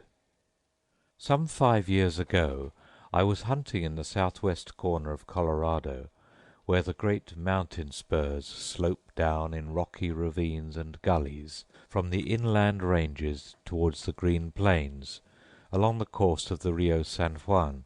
I had left my camp late one afternoon in charge of my trusty comrade, Will Hartland, and had wandered off alone into the scrub. Some 5 or 6 miles from the tents I stalked and wounded a buck. He was so hard hit that I already smelt venison in the supper pot, and followed the broad trail he had left with the utmost eagerness. He crossed a couple of stony ridges with their deep intervening hollows, and came at last into a wild, desolate gorge, full of loose rocks and bushes, and ribboned with game tracks, but otherwise a most desolate and God-forsaken place, where no man had been, or might come, for 50 years. Here I sighted my venison staggering down the glen, and dashed after him as fast as I could, through the bushy tangles and the dry, slippery summer grass. In a few 100 yards the valley became a pass, and in a score more the steep bare sides had drawn in until they were walls on either hand, and the way trailed along the bottom of what was little better than a knife cleft in the hills. I was a good runner, and the hunter blood was hot within me. My moccasins flashed through the yellow herbage, my cheeks burnt with excitement. I dropped my gun to be the freer. The quarry was plunging along only 10 yards ahead, and seemed a certain victim. In front was the outing of that narrow ravine, long reaches of the silver San Juan twining in countless threads through interminable leagues of green pasture and forest. I saw it all like a beautiful picture in the narrow black frame of the rocks. The evening wind was blowing softly up the canyon, and the sky was already gorgeous and livid with the streaks of sunset. Another 10 yards, and we were flying down the narrowest part of the defile, the beast path under our feet hardly a foot wide, and almost hidden by long, wiry, dead grass. Suddenly the wounded buck, now within my grasp, staggered up onto its hind legs in a mad fit of terror, just as, with a shout of triumph, I leapt up to it, and in half a breathing space I and the stag were reeling on the very brink of a horrible funnel, a slippery yellow slope that had opened suddenly before us, leading down to a cavernous mouth, gaping, dark and dreadful in the heart of the earth.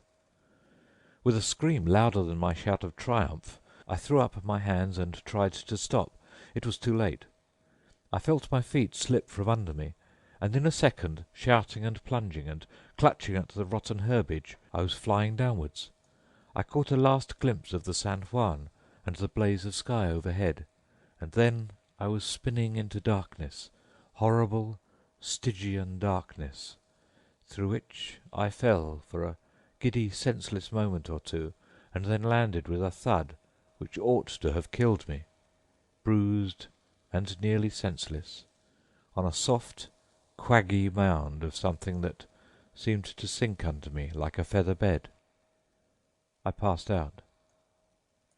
My first sensation on recovering consciousness was that of an overpowering smell, a sickly, deadly taint in the air that there was no growing accustomed to, and which, after a few gasps, seemed to have run its deadly venom into every corner of my frame, and, turning my blood yellow, to have transformed my constitution into keeping with its own accursed nature. It was a damp, musty, charnel house smell, sickly and wicked, with the breath of the slaughter pit in it, an aroma of blood and corruption. I sat up and glared, gasped about in the gloom, and then I carefully felt my limbs up and down. All were safe and sound, and I was unhurt, though as sore and bruised as if my body had stood a long day's pummelling. Then I groped about me in the pitch dark, and soon touched the still, warm body of the dead buck I had shot, and on which, indeed, I was sitting. Still feeling about, I found on the other side something soft and furry too. I touched and patted it, and in a minute recognized with a start that my fingers were deep in the curly mane of a bull bison. I pulled, and the curly mane came off in stinking tufts. That bull bison had been lying there 6 months or more. All about me, wherever I felt, was cold, clammy fur and hair and hoofs and bare ribs and bones mixed in wild confusion, and as that wilderness of death unfolded itself in the darkness to me, and the fetid, close atmosphere mounted to my head, my nerves began to tremble like harp strings in a storm, and my heart, that I had always thought terror-proof, to patter like a girl's. Plunging and slipping, I got upon my feet, and then became conscious of a dim circle of twilight far above, representing the hole through which I had fallen. The twilight was fading outside every moment, and it was already so faintly luminous that my hand, held in front of me, looked ghostly and scarcely discernible. I began to explore slowly round the walls of my prison. With a heart that grew sicker and sicker, and sensations that you can imagine better than I can describe, I traced the jagged but unbroken circle of a great chamber in the underground. 100 feet long perhaps, by 50 across, with cruel, remorseless walls that rose sloping gently inward from an uneven, horrible floor of hides and bones to that narrow neck far overhead, where the stars were already twinkling in a cloudless sky. By this time I was fairly frightened, and the cold perspiration of dread began to stand in beads upon my forehead. A fancy then seized me that someone might be within hearing distance above. I shouted again and again, and listening acutely each time as the echoes of my shout died away, I could have sworn something like the clash of ghostly teeth on teeth, something like the rattle of jaws in an ague fit, fell on the silence behind.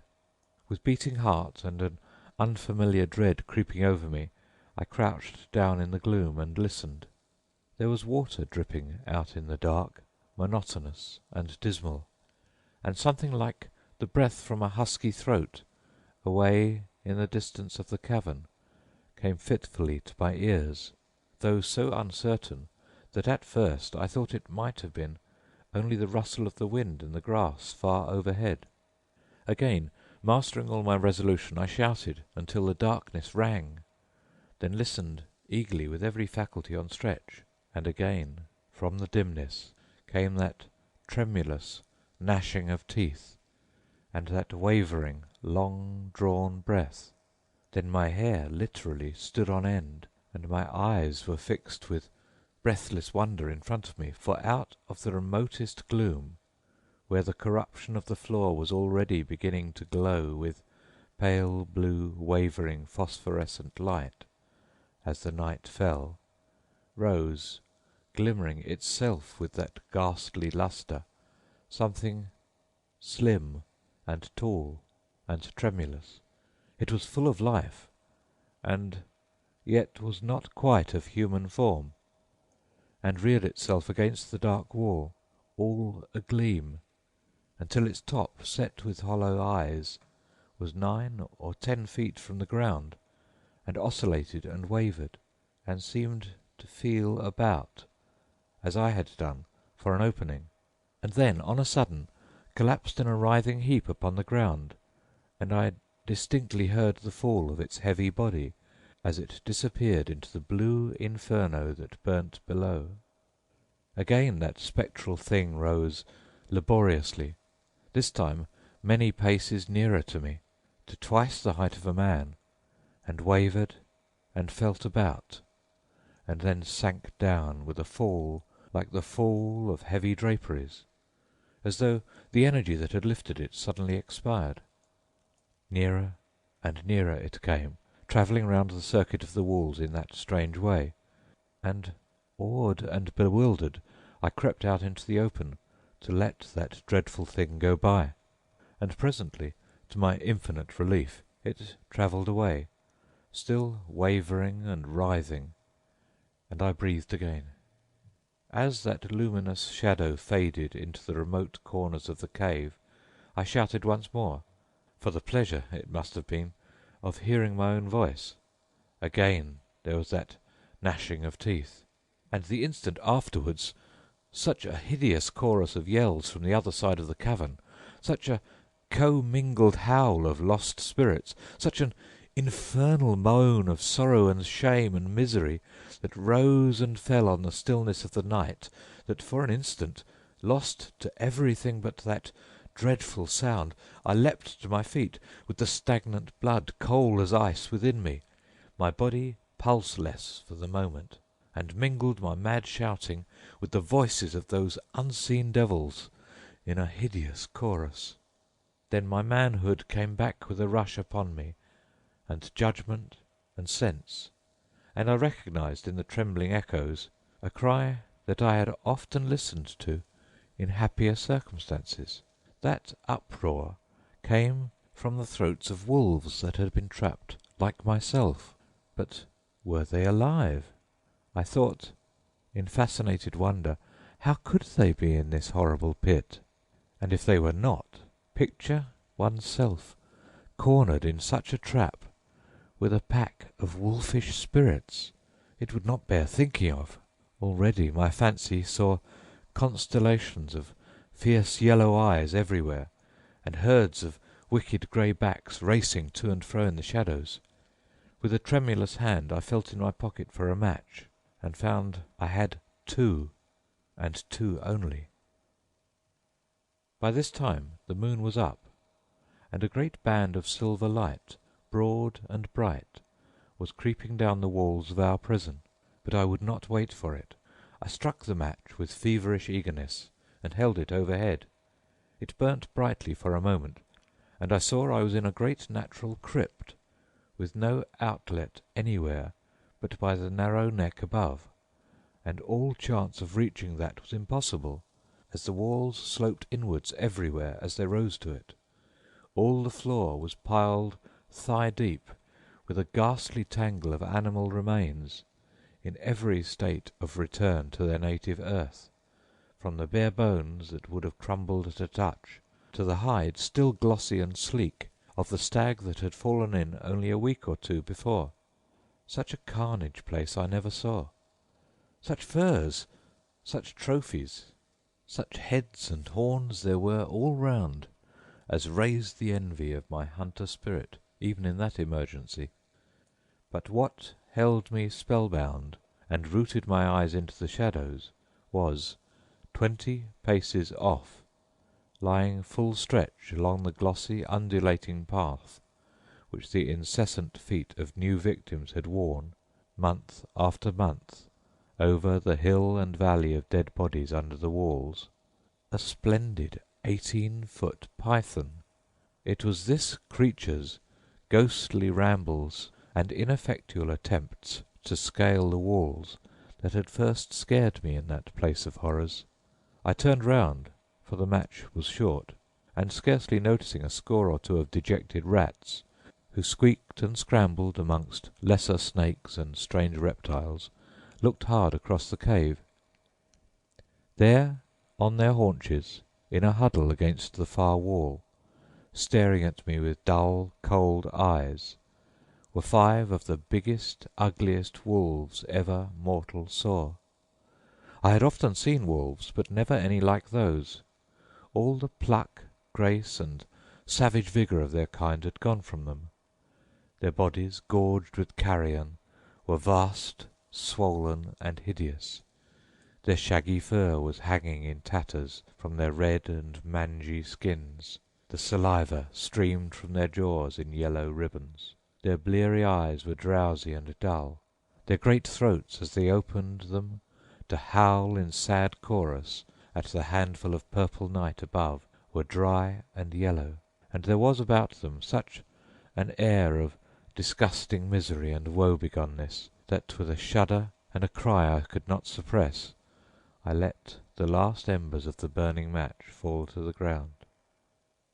How long I crouched in the darkness against the wall, with those hideous serenaders grinding their foam-flecked teeth and bemoaning our common fate in hideous unison, I do not know, nor have I space to tell the wild, horrible visions which filled my mind for the next hour or two. But presently the moonlight had come down off the wall, and was spread at my feet in a silver carpet, and as I sullenly watched the completion of that arena of light, I was aware that the wolves were moving. Very slowly they came forward out of the darkness, led by the biggest and ugliest, until they were all in the silver circle, gaunt, spectral, and vile, every mangy tuft of loose hair upon their sore speckled backs clear as daylight. Then those pot-bellied, phosphorescent undertakers began the strangest movements, and after watching them for a moment or two in fascinated wonder, I saw they had come to me, in their despair, to solicit my companionship and countenance. I could not have believed it possible that dumb brutes could have made their meaning so clear as those poor shaggy scoundrels did. They halted 10 yards off, and with humble heads sagged down, and averted eyes, slowly wagged their mud-locked tails. Then they came a few steps further, and whined and fawned, and then another pace, and lay down upon their stomachs, putting their noses between their paws like dogs who watch and doze, while they regarded me steadfastly with sad great eyes, forlorn and terrible. Foot by foot, grey and silver in the moonlight, they advanced with the offer of their dreadful friendship, until at last I was fairly bewitched, and when the big wolf came forward till he was at my knees, a horrible epitome of corruption, and licked my hand with his great burning tongue, I submitted to the caress as readily as though he were my favourite hound.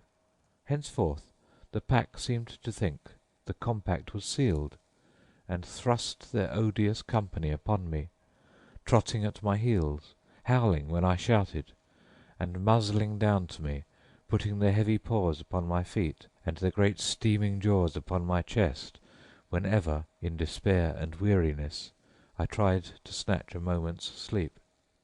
But it would be impossible to go step by step through the infinitely painful hours of that night. Not only was the place full of spectral forms and strange cries, but presently legions of unclean things of 100 kinds that had lived on those dead beasts when they too were living, swarmed in thousands and assailed us, adding a new terror to the inferno, ravaging us who still kept body and soul together, till our flesh seemed burning on our bones. There was no rest for man or brute. The light was a mockery, and the silence hideous. Round and round we pattered, I and the gaunt wolves, over the dim tracks worn by the feet of disappointment and suffering. We waded knee-deep through a wavering sea of steamy blue flame, that rose from the remains and bespattered us from head to heel, stumbling and tripping and groping and cursing our fates, each in his separate tongue, while the night waned, the dew fell clammy and cold into our prison, and the stars, who looked down upon us from the free purple sky overhead, made a dim twilight in our cell. I was blundering and staggering round the walls for the 100th time, feeling about with my hands in a hopeless search for some cleft or opening, when the grimmest thing of the whole evening happened. In a lonely corner of the den, in a little recess not searched before, pattering about in the dark, I suddenly touched with my hand, think with what a shock it thrilled me, the cloth-clad shoulder of a man. With a gasp and a cry I leapt back, and stood trembling and staring into the shadows, scarcely daring to breathe. Much as I had suffered in that hideous place, nothing affected me half so much as dropping my hand upon that dreadful shoulder. Heaven knows we were all cowards down there, but for a minute I was the biggest coward of us, and felt full of those strange throes of superstitious terror that I had often wondered before to hear weaker men describe. Then I mustered my wavering spirit, and with the gaunt wolves squatting in a luminous circle around me, went into the recess again, and put my hand once more upon my grim companion. The coat upon him was dry and rough with age, and beneath it, I could tell by the touch, there was nothing but bare rattling bones. I stood still, grimly waiting for the flutter of my physical cowardice to subside, and then I thought of that second match, and in a moment of keen intensity, with such care as you may imagine, struck it against the wall. It lit, and at my feet, in ragged miner's garb, sitting against the wall with his knees drawn up and his chin upon them, was the skeleton of a man so bleached and dry that it must have been there for 50 years at least. At his side lay his miner's pick and pannikin, an old dusty pocket Bible, the fragments of a felt hat, and a pair of heavy boots, still neatly side by side, just as the luckless fellow had placed the well-worn things when for some reason he last took them off. And overhead something scratched upon a flat face of the rock. Hastily I snatched a scrap of paper from my pocket, and lighting it at the expiring match, read on the stone, Monday, Tuesday, Wednesday. There was nothing but that, and even the Wednesday was unfinished, dying away in a shaky, uncertain scratch that spoke infinitely more plainly than many words would have done of the growing feebleness of the hand that traced it. And then all was darkness again.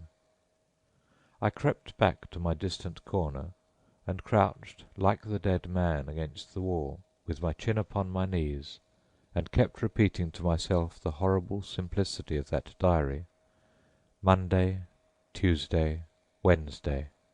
Poor, nameless Monday, Tuesday, Wednesday. And was this to be my fate? I laughed bitterly. I would begin such another record with the first streak of dawn, and in the meantime I would sleep, whatever befell, and sleep I did, with those restless blue wolves cantering round the well-worn paths of the charnel house to their own hideous music, the silent unknown away in the distance, and the opal eyes of the great serpent staring at me like baleful planets, cold, sullen, and cruel, from between the dead man's feet. It was a shout that woke me next morning, a clear ringing shout that jerked me from dreadful dreams. I scrambled to my feet and saw from the bright light above me that it was day above, and while I still staggered and wandered stupidly, again came that shout. I stared up overhead where the sunlight was making the neck of the trap a disk of intolerable brightness, and there, when my eyes grew accustomed to that shining, was a round something that presently resolved itself into the blessed face of my steadfast chum Will Hartland. There is little need to say more. With the help of his strong cow rope at his saddle bow and a round point of earth-embedded rock as purchase, he had me out of that accursed hole in an incredibly, ridiculously short space of time, and there I was, leaning on his shoulder, free again, in the first flush of as glorious a morning as you could wish for, with the San Juan away in the distance, winding in a sapphire streak through miles of emerald forests, a sweet blue sky above, and underneath the earth wet with morning mist, smelling like a wine cooler, and every bent twig underfoot gemmed with glittering prismatic dewdrops. I sat down on a stone, and after a long pull at Will's flask, told him something like the narrative I have just given.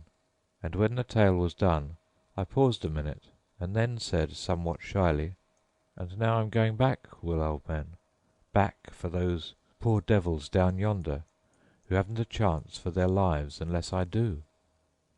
Will, who had listened to my narrative with horror and wonder flitting across his honest brown face, started up at this as though he thought the night's adventure had fairly turned my head. But he was a good fellow, chivalrous and tender of heart under his Mexican jacket, and speedily acknowledging that I was right, set to work to help me. Down I went, back into the pit, the very sight and shadow of which now made me sick, and with the noose end of Will's lasso, he holding the other end above, set to work to secure those poor beasts who whined and crowded round my legs in hideous glee to have me back again amongst them. 'Twas easy work.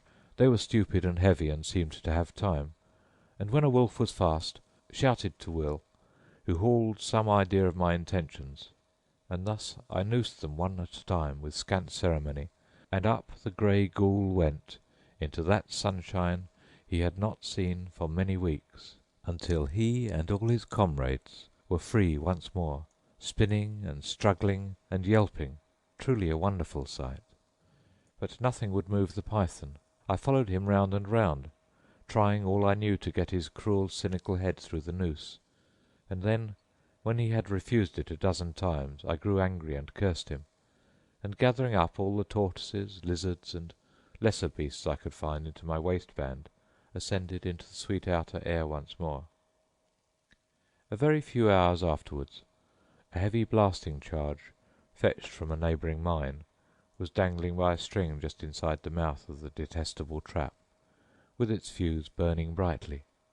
A few minutes of suspense, a mighty crash, a cloud of white smoke hanging over the green hilltop, and one of the most treacherous places that ever marred the face of nature's sweet earth was a harmless heap of dust and tumbled stones. The end of A Dreadful Night by Edwin Lester Arnold, recorded by Peter Yearsley.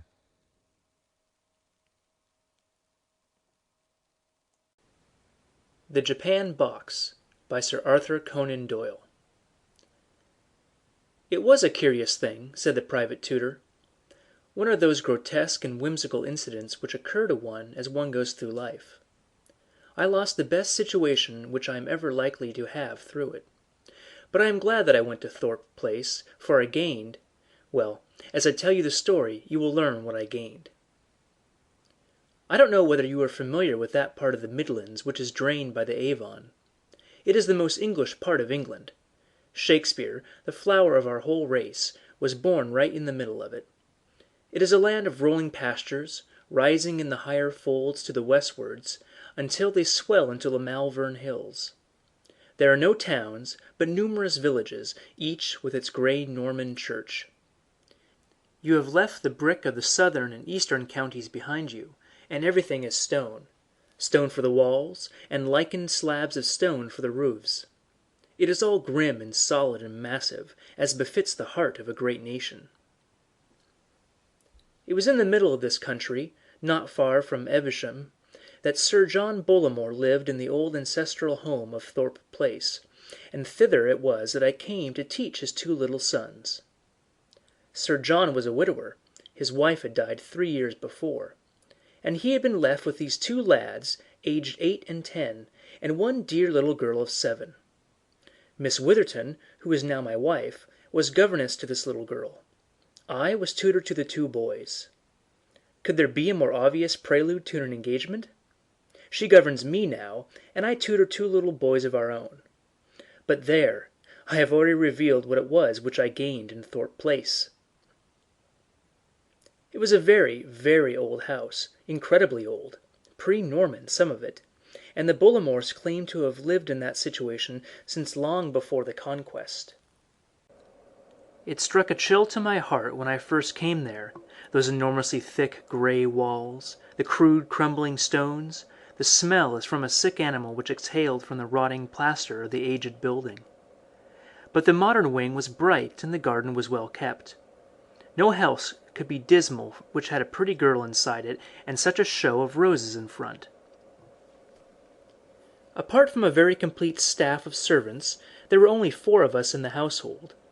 These were Miss Witherton, who was at that time 4 and 20, and as pretty. Well, as pretty as Miss Colmore is now.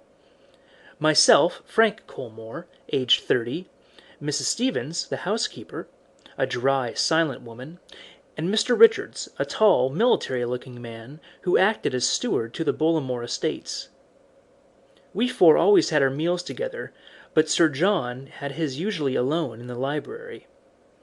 Sometimes he joined us at dinner, but on the whole we were just as glad when he did not. For he was a very formidable person.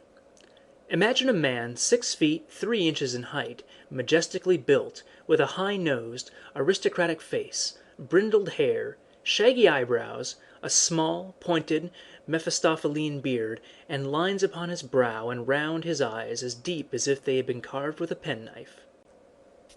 He had grey eyes, weary, hopeless-looking eyes, proud and yet pathetic, eyes which claimed your pity and yet dared you to show it. His back was rounded with study, but otherwise he was as fine a looking man of his age, 5 and 50 perhaps, as any woman would wish to look upon. But his presence was not a cheerful one. He was always courteous, always refined, but singularly silent and retiring. I have never lived so long with any man and had known so little of him. If he were indoors, he spent his time either in his own small study in the eastern tower, or in the library in the modern wing. So regular was his routine that one could always say at any hour exactly where he would be. Twice in the day he would visit his study, once after breakfast and once about 10 at night. You might set your watch by the slam of the heavy door. For the rest of the day he would be in his library. Save that for an hour or two in the afternoon he would take a walk or a ride, which was solitary like the rest of his existence. He loved his children and was keenly interested in the progress of their studies, but they were a little awed by the silent, shaggy-browed figure, and they avoided him as much as they could. Indeed, we all did that. It was some time before I came to know anything about the circumstances of Sir John Bollamore's life, for Mrs. Stevens, the housekeeper, and Mr. Richards, the land steward, were too loyal to talk easily of their employer's affairs. As to the governess, she knew no more than I did, and our common interest was one of the causes which drew us together. At last, however, an incident occurred which led to a closer acquaintance with Mr. Richards and a fuller knowledge of the life of the man whom I served. The immediate cause of this was no less than the falling of Master Percy, the youngest of my pupils, into the mill race, with imminent danger both to his life and to mine, since I had to risk myself in order to save him. Dripping and exhausted, for I was far more spent than the child, I was making for my room when Sir John, who had heard the hubbub, opened the door of his little study and asked me what was the matter. I told him of the accident, but assured him that his child was in no danger, while he listened with a rugged, immobile face, which expressed in his intense eyes, the tightened lips, all the emotion which he tried to conceal. "One moment! Step in here! Let me have the details," said he, turning back through the open door. And so I found myself within that little sanctum, inside which, as I afterwards learned, no other foot had for 3 years been set save that of the old servant who cleaned it out. It was a round room, conforming to the shape of the tower in which it was situated, with a low ceiling, a single, narrow, ivy-wreathed window, and the simplest of furniture. An old carpet, a single chair, a deal table, and a small shelf of books made up the whole contents. On the table stood a full-length photograph of a woman. I took no particular notice of the features, but I remember that a certain gracious gentleness had the prevailing impression. Beside it were a large black Japan box and 1 or 2 bundles of letters or papers fastened together with elastic bands. Our interview was a short one, for Sir John Bollamore perceived that I was soaked and that I should change without delay. The incident led, however, to an instructive talk with Richards, the agent, who had never penetrated into the chamber which chance had opened to me. That very afternoon he came to me, all curiosity, and walked up and down the garden path with me, while my 2 charges played tennis upon the lawn beside us. "You hardly realize the exception which has been made in your favor," said he. "That room has been kept such a mystery, and Sir John's visits to it have been so regular and consistent, that an almost superstitious feeling has arisen about it in the household. I assure you that if I were to repeat to you the tales which are flying about, tales of mysterious visitors there, and of voices overheard by the servants, you might suspect that Sir John had relapsed into his old ways." "Why do you say relapsed?" I asked. He looked at me in surprise. "Is it possible that Sir John Bollamore's previous history is unknown to you?" "Absolutely." "You astound me. I thought that every man in England knew something of his antecedents. I should not mention the matter if it were not that you are now one of ourselves, and that the facts might come out to your ears in some harsher form if I were silent upon them. I always took it for granted that you knew you were in the service of Devil Bollamore." "But why devil?" I asked. "Ah, you are young and the world moves fast, but 20 years ago the name of Devil Bollamore was one of the best known in London. He was the leader of a fastest set, bruiser, driver, gambler, drunkard, a survival of the old type, and as bad as the worst of them." I stared at him in amazement. That quiet, studious, sad-faced man? The greatest rip and debauchee in England. All between ourselves, Colmore. But you understand now what I mean when I say that a woman's voice in his room might even now give rise to suspicions. But what can have changed him so? Little Beryl Clare, when she took the risk of becoming his wife. That was the turning point. He had got so far that his own fast set had thrown him over. There's a world of difference, you know, between a man who drinks and a drunkard. They all drink, but they taboo a drunkard. He had become a slave to it, hopeless and helpless. Then she stepped in, saw the possibilities of a fine man in the wreck, took her chance in marrying him though she might have had the pick of a dozen, and, by devoting her life to it, brought him back to manhood and decency. You have observed that no liquor is ever kept in the house. There never has been any since her foot crossed its threshold. A drop of it would be like blood to a tiger even now. Then her influence still holds him? That is the wonder of it. When she died 3 years ago, we all expected and feared that he would fall back into his old ways. She feared it herself, and the thought gave a terror to death, for she was like a guardian angel to that man, and lived only for the one purpose. By the way, did you see a black Japan box in his room? Yes. I fancy it contains her letters. If ever he has occasion to be away, if only for a single night, he invariably takes his black Japan box with him. Well, well, Colmore, perhaps I have told you rather more than I should, but I shall expect you to reciprocate if anything of interest should come to your knowledge.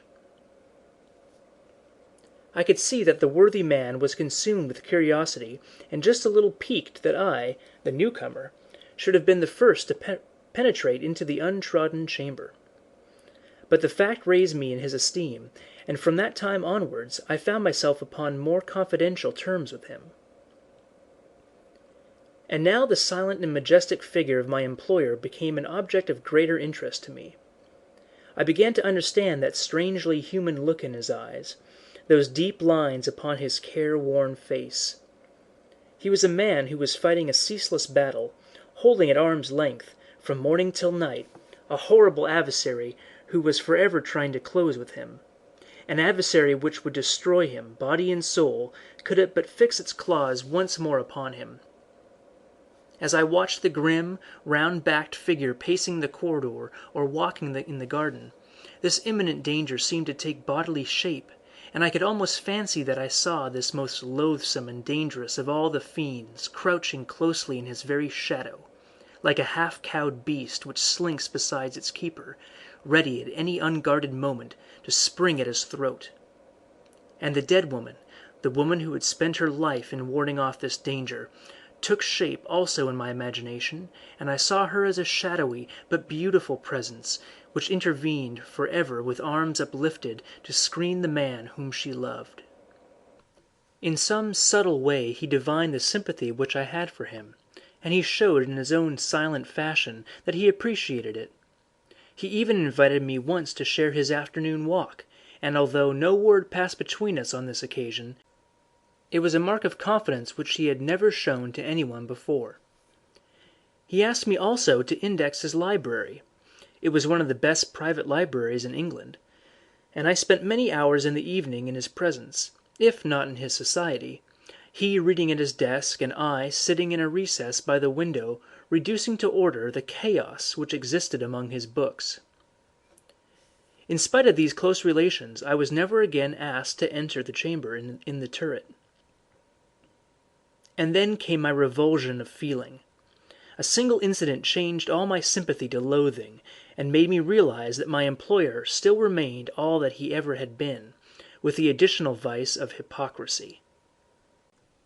One evening Miss Witherton had gone down to Broadway, the neighboring village, to sing at a concert for some charity, and I, according to my promise, had walked over to escort her back. The drive sweeps round under the eastern turret, and I observed as I passed that the light was lit in the circular room. It was a summer evening, and the window, which was a little higher than our heads, was open. We were, as it happened, engrossed in our own conversation at the moment when we paused upon the lawn which skirts the old turret, when suddenly something broke in upon our talk and turned our thoughts away from our own affairs. It was a voice, the voice undoubtedly of a woman. It was low, so low that it was only in the still night air that we could have heard it, but, hushed as it was, there was no mistaking its feminine timbre. It spoke hurriedly, gaspingly for a few sentences, and then was silent. A piteous, breathless, imploring sort of voice. Miss Witherton and I stood for an instant staring at each other. Then we walked quickly in the direction of the hall door. "It came through the window," I said. "We must not play the part of eavesdroppers," she answered. "We must forget that we ever heard it." There was an absence of surprise in her manner that suggested a new idea to me. I cried, "You have heard it before." "I could not help it. My own room is higher up on the same turret. It has happened frequently." "Who can the woman be?" "I have no idea. I had rather not discuss it." Her voice was enough to show me what she thought. But granting that our employer led a double and dubious life, who could she be, this mysterious woman who kept him company in the old tower? I knew from my own inspection how bleak and bare a room it was. She certainly did not live there. But in that case, where did she come from? It could not be anyone of the household. They were all under the vigilant eyes of Mrs. Stevens. The visitor must come from without. But how? And then suddenly I remembered how ancient this building was, and how probable that some medieval passage existed in it. There is hardly an old castle without one. The mysterious room was the basement of the turret, so that if there were anything of the sort, it would open through the floor. There were numerous cottages in the immediate vicinity. The other end of the secret passage might lie among some tangle of bramble in the neighboring copse. I had said nothing to anyone, but I felt that the secret of my employer lay within my power. And the more convinced I was of this, the more I marveled at the manner in which he concealed his true nature. Often, as I watched his austere figure, I asked myself if it were indeed possible that such a man should be living this double life, and I tried to persuade myself that my suspicions might after all prove to be ill-founded. But there was the female voice, there was the secret nightly rendezvous in the turret chamber. How could such facts admit an innocent interpretation? I conceived a horror of the man. I was filled with loathing at his deep, consistent hypocrisy. Only once during all those months did I ever see him without that sad but impassive mask which he usually presented towards his fellow man. For an instant I caught a glimpse of those volcanic fires which he had damped down so long. The occasion was an unworthy one, for the object of his wrath was none other than the aged charwoman whom I have already mentioned as being the one person who was allowed within his mysterious chamber. I was passing the corridor which led to the turret, for my own room lay in that direction, when I heard a sudden, startled scream, and merged in it the husky, growling note of a man who is inarticulate with passion. It was the snarl of a furious wild beast. Then I heard his voice thrilling with anger. "You would dare," he cried, "you would dare to disobey my directions?" An instant later the charwoman passed me, flying down the passage, white-faced and tremulous, while the terrible voice thundered behind her. "Go to Mrs. Stevens for your money. Never set foot in Thorpe Place again." Consumed with curiosity, I could not help following the woman, and found her round the corner, leaning against a wall and palpitating like a frightened rabbit. "What is the matter, Mrs. Brown?" I asked. "It's master," she gasped. "Oh, how he frightened me! If you had seen his eyes, Mr. Colmore, sir! I thought he would have been the death of me." "But what had you done?" "Done, sir? Nothing. At least nothing to make so much of. Just laid my hand on that black box of his. Hadn't even opened it, when in he came, and you heard the way he went on. I've lost my place, and I'm glad of it, for I would never trust myself within reach of him again." So it was the japanned box which was the cause of this outburst, the box from which he would never permit himself to be separated. What was the connection, or was there any connection, between this and the secret visits of the lady whose voice I overheard? Sir John Bullamore's wrath was enduring as well as fiery, for from that day Mrs. Brown, the chairwoman, vanished from our ken, and Thorpe Place knew her no more. And now I wish to tell you the singular chance which solved all these strange questions and put my employer's secret in my possession. The story may leave you with some lingering doubts as to whether my curiosity did not get the better of my honor, and whether I did not condescend to play the spy. If you choose to think so, I cannot help it, but I can only assure you that, improbable as it may appear, the matter came about exactly as I describe it. The first stage in this denouement was that the small room in the turret became uninhabitable. This occurred through the fall of the worm-eaten oaken beam which supported the ceiling. Rotten with age, it snapped in the middle one morning, and it brought down a quantity of plaster with it. Fortunately, Sir John was not in the room at the time. His precious box was rescued from amongst the debris and brought into the library, where, henceforward, it was locked within his bureau. Sir John took no steps to repair the damage, and I never had an opportunity of searching for that secret passage, the existence of which I had surmised. As to the lady, I had thought that this would have brought her visits to an end, had I not one evening heard Mr. Richards asking Mrs. Stevens who the woman was whom he had overheard talking to Sir John in the library. I could not catch her reply, but I saw from her manner that it was not the first time that she had had to answer or avoid the same question. "You've heard the voice, Colmore?" said the agent. I confessed that I had. "And what do you think of it?" I shrugged my shoulders and remarked that it was no business of mine. "Come, come, you are just as curious as any of us. Is it a woman or not?" "It is certainly a woman." "Which room did you hear it from?" "From the turret room, before the ceiling fell." "But I heard it from the library only last night. I passed the doors as I was going to bed, and I heard something wailing and praying just as plainly as I hear you. It may be a woman. Why, what else could it be?" He looked at me hard. "There are more things in heaven and earth. If it is a woman, how does she get in there?" "I don't know." "No, nor I. But if it is the other thing... But there, for a practical business man at the end of the 19th century, this is rather a ridiculous line of conversation." He turned away, but I saw that he felt even more than he had said. To all the old ghost stories of Thorpe Place, a new one was being added before our very eyes. It may by this time have taken its permanent place, for though an explanation came to me, it never reached the others. And my explanation came in this way. I had suffered a sleepless night from neuralgia, and about midday I had taken a heavy dose of chlorodyne to alleviate the pain.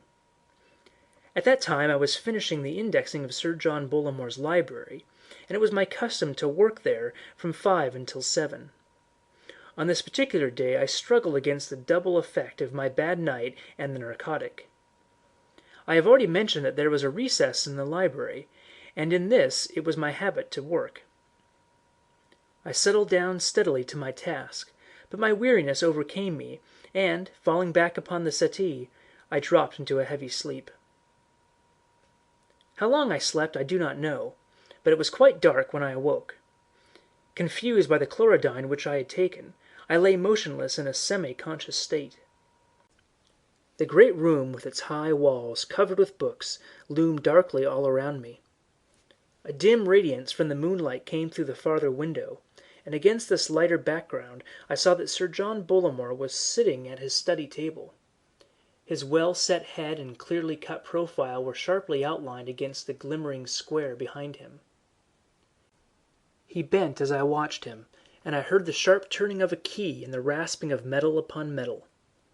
As if in a dream, I was vaguely conscious that this was the Japan box which stood in front of him, and that he had drawn something out of it, something squat and uncouth, which now lay before him upon the table. I never realized, it never occurred to my bemuddled and torpid brain, that I was intruding upon his privacy, and that he imagined himself to be alone in the room. And then, just as it rushed upon my horrified perceptions, and I had half risen to announce my presence, I heard a strange, crisp, metallic clicking, and then the voice. Yes, it was a woman's voice. There could be not a doubt of it. But a voice so charged with entreaty and with yearning love that it will ring forever in my ears.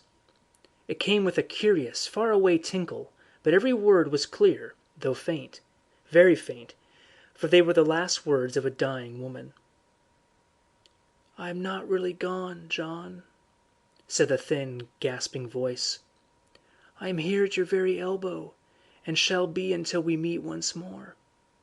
I die happy to think that morning and night you will hear my voice. Oh, John, be strong, until we meet again." I say that I had risen in order to announce my presence, but could not do so while the voice was sounding. I could only remain half lying, half sitting, paralyzed, astounded, listening to those yearning, distant, musical words. And he was so absorbed that even if I had spoken he might not have heard me. But with the silence of the voice came my half-articulated apologies and explanations. He sprang across the room, switched on the electric light, and in its white glare I saw him, his eyes gleaming with anger, his face twisted with passion, as the hapless chairwoman may have seen weeks before. "Mr. Colmore!" he cried. "You here! What is the meaning of this, sir?" With halting words I explained it all, my neuralgia, the narcotic, my luckless sleep and singular awakening. As he listened the glow of anger faded from his face, and the sad, impassive mask closed once more over his features. "My secret is yours, Mr. Colmore," he said. "I have only myself to blame for relaxing my precautions. Half-confidences are worse than no confidences, and so you may well know all, since you know so much. The story may go where you will when I have passed away, but until then I rely upon your sense of honor that no human soul shall hear of it from your lips. I am proud still, God help me. Or, at least, I am proud enough to resent the pity which this story would draw upon me. I have smiled at envy and disregarded hatred, but pity is more than I can tolerate. You have heard the source from which the voice comes, that voice which has, as I understand, excited so much curiosity in my household. I am aware of the rumors to which it has given rise. These speculations, whether scandalous or superstitious, are such as I can disregard and forgive. What I should never forgive would be a disloyal spying and eavesdropping in order to satisfy an illicit curiosity. But of that, Mr. Colmore, I acquit you. When I was a young man, sir, many years younger than you are now, I was launched upon town without a friend or adviser, and with a purse which brought only too many false friends and false advisers to my side. I drank deeply of the wine of life. If there is a man living who has drunk more deeply, he is not a man whom I envy. My purse suffered, my character suffered, my constitution suffered, stimulants became a necessity to me. I was a creature for whom my memory recoils. And it was at that time, the time of my blackest degradation, that God sent into my life the gentlest, sweetest spirit that ever descended as a ministering angel from above. She loved me, broken as I was, loved me, and spent her life in making a man once more of that which had degraded itself into the level of the beasts. But a fell disease struck her, and she withered away before my eyes. In the hour of her agony it was never of herself, of her own sufferings and her own death that she thought. It was all of me. The one pang which her fate brought to her was the fear, when her influence was removed, I should revert to that which I had been. It was in vain that I made oath to her and that no drop of wine would ever cross my lips. She knew only too well the hold that the devil had upon me, she who had striven so to loosen it, and it haunted her night and day, the thought that my soul might again be within his grip. It was from some friend's gossip of the sick-room that she heard of this invention, this phonograph, and with the quick insight of a loving woman, she saw how she might use it for her ends. She sent me to London to procure the best which money could buy. With her dying breath she gasped into it the words which have held me straight ever since. Lonely and broken, what else have I in all the world to uphold me? But it is enough. Please God, I shall face her without shame when He is pleased to reunite us. That is my secret, Mr. Colmore, and whilst I live I leave it in your keeping. The Japan Box by Sir Arthur Conan Doyle. Read by Scott Bush. January 8th, 2007. The Mark of the Beast by Rudyard Kipling. Your gods and my gods, do you or I know which are the stronger? Native proverb. East of Suez, some hold, the direct control of Providence ceases, man being there handed over to the power of the gods and devils of Asia, and the Church of England Providence only exercising an occasional and modified supervision in the case of Englishmen. This theory accounts for some of the more unnecessary horrors of life in India. It may be stretched to explain my story. My friend Strickland of the police, who knows as much of natives of India as is good for any man, can bear witness to the facts of the case. Dumoise, our doctor, also saw what Strickland and I saw. The inference which he drew from the evidence was entirely incorrect. He is dead now. He died in a rather curious manner, which has been elsewhere described. When Fleet came to India, he owned a little money and some land in the Himalayas, near a place called Dharmsala. Both properties had been left him by an uncle, and he came out to finance them. He was a big, heavy, genial, and inoffensive man. His knowledge of natives was, of course, limited, and he complained of the difficulties of the language. He rode in from his place in the hills to spend New Year in the station, and he stayed with Strickland. On New Year's Eve there was a big dinner at the club, and the night was excusably wet. When men foregather from the utmost ends of the empire, they have a right to be riotous. The frontier had sent down a contingent of catch-em-alive-os who had not seen 20 white faces for a year, and were used to ride 15 miles to dinner at the next fort, at the risk of a Khyberee bullet where their drinks should lie.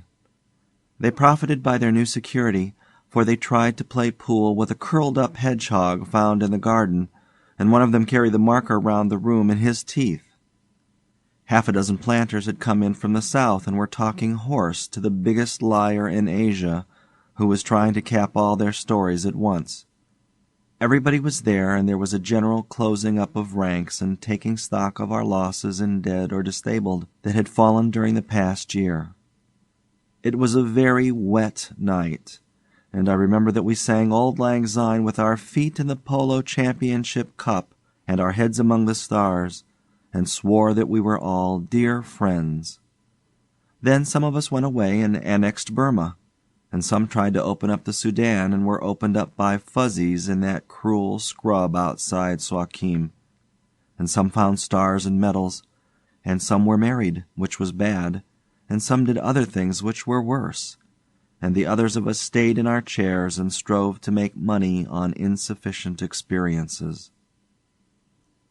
Fleet began the night with sherry and bitters, drank champagne steadily up to dessert, then raw, rasping Capri with all the strength of whiskey, took Benedictine with his coffee, 4 or 5 whiskies and sodas to improve his pool strokes, beer and bones at 2:30, winding up with old brandy.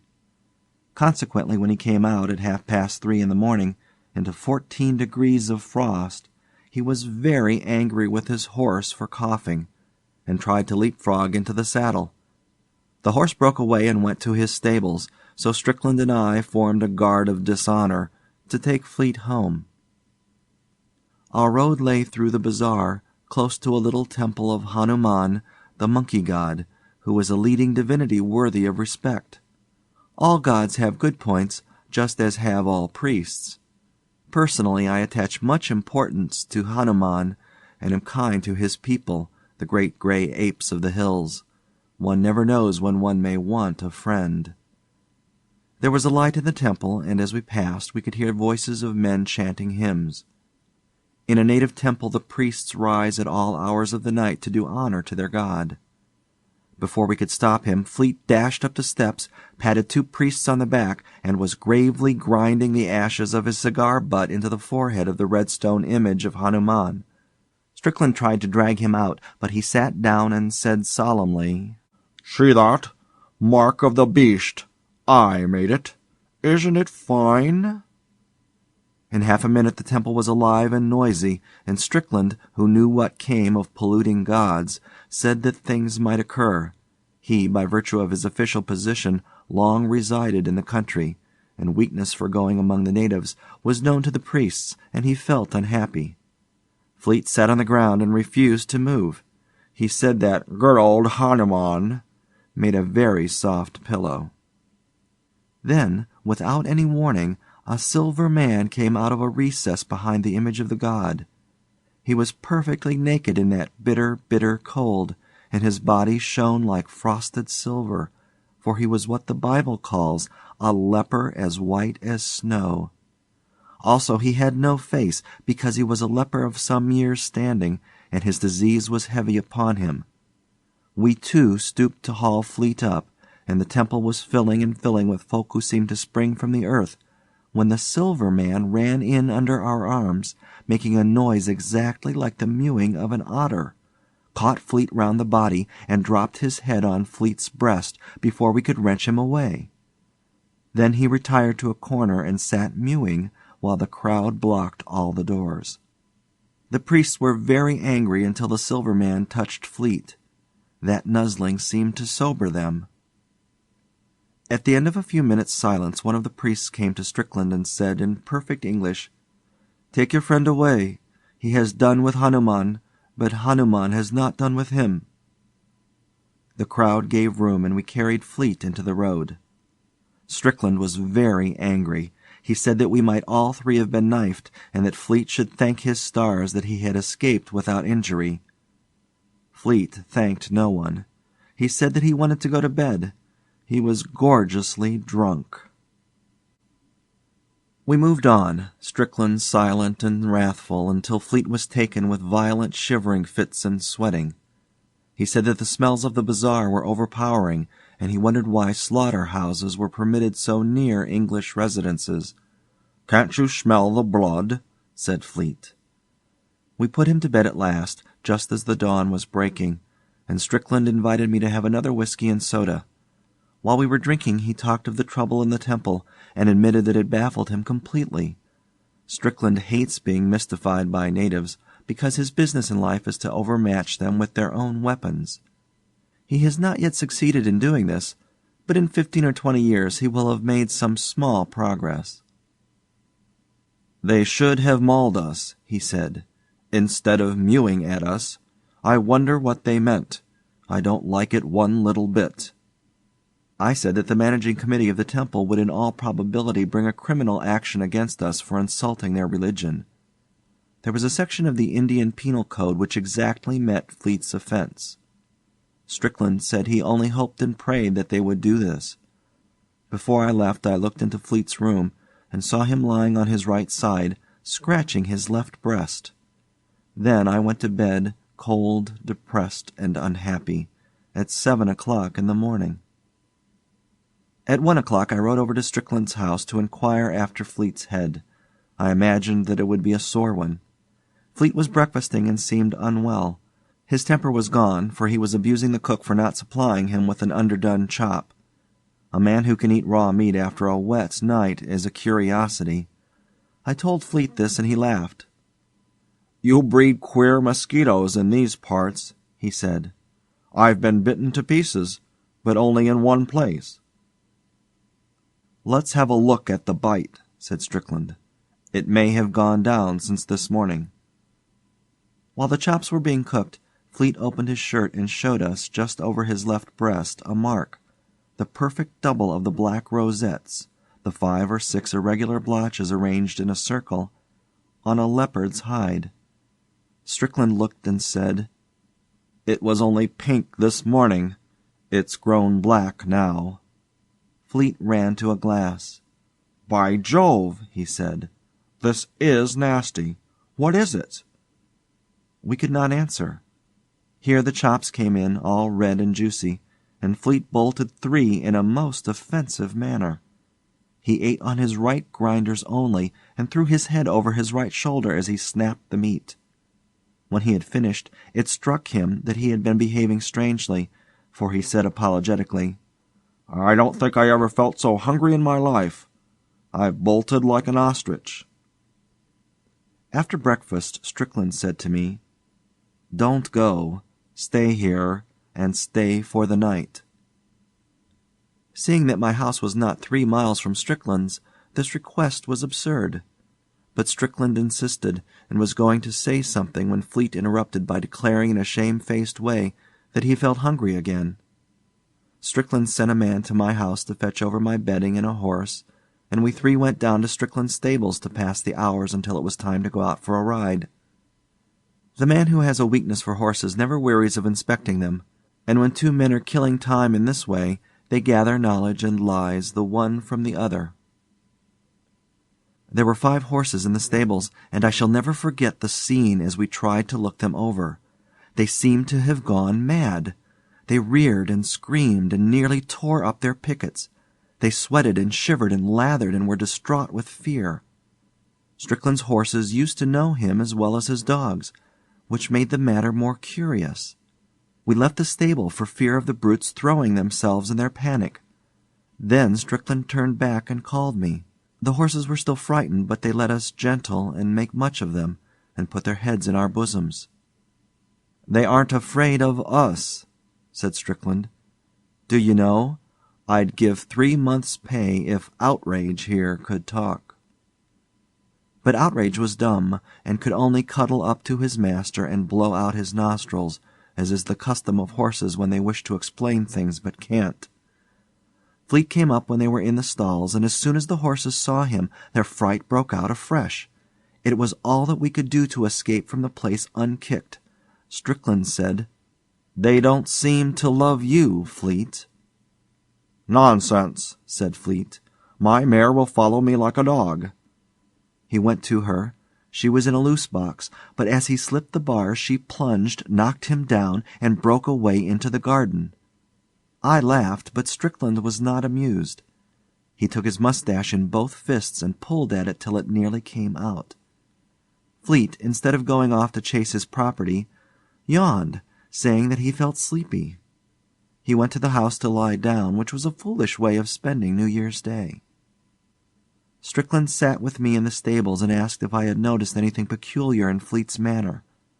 I said that he ate his food like a beast, but that this might have been the result of living alone in the hills out of the reach of society as refined and elevating as ours, for instance.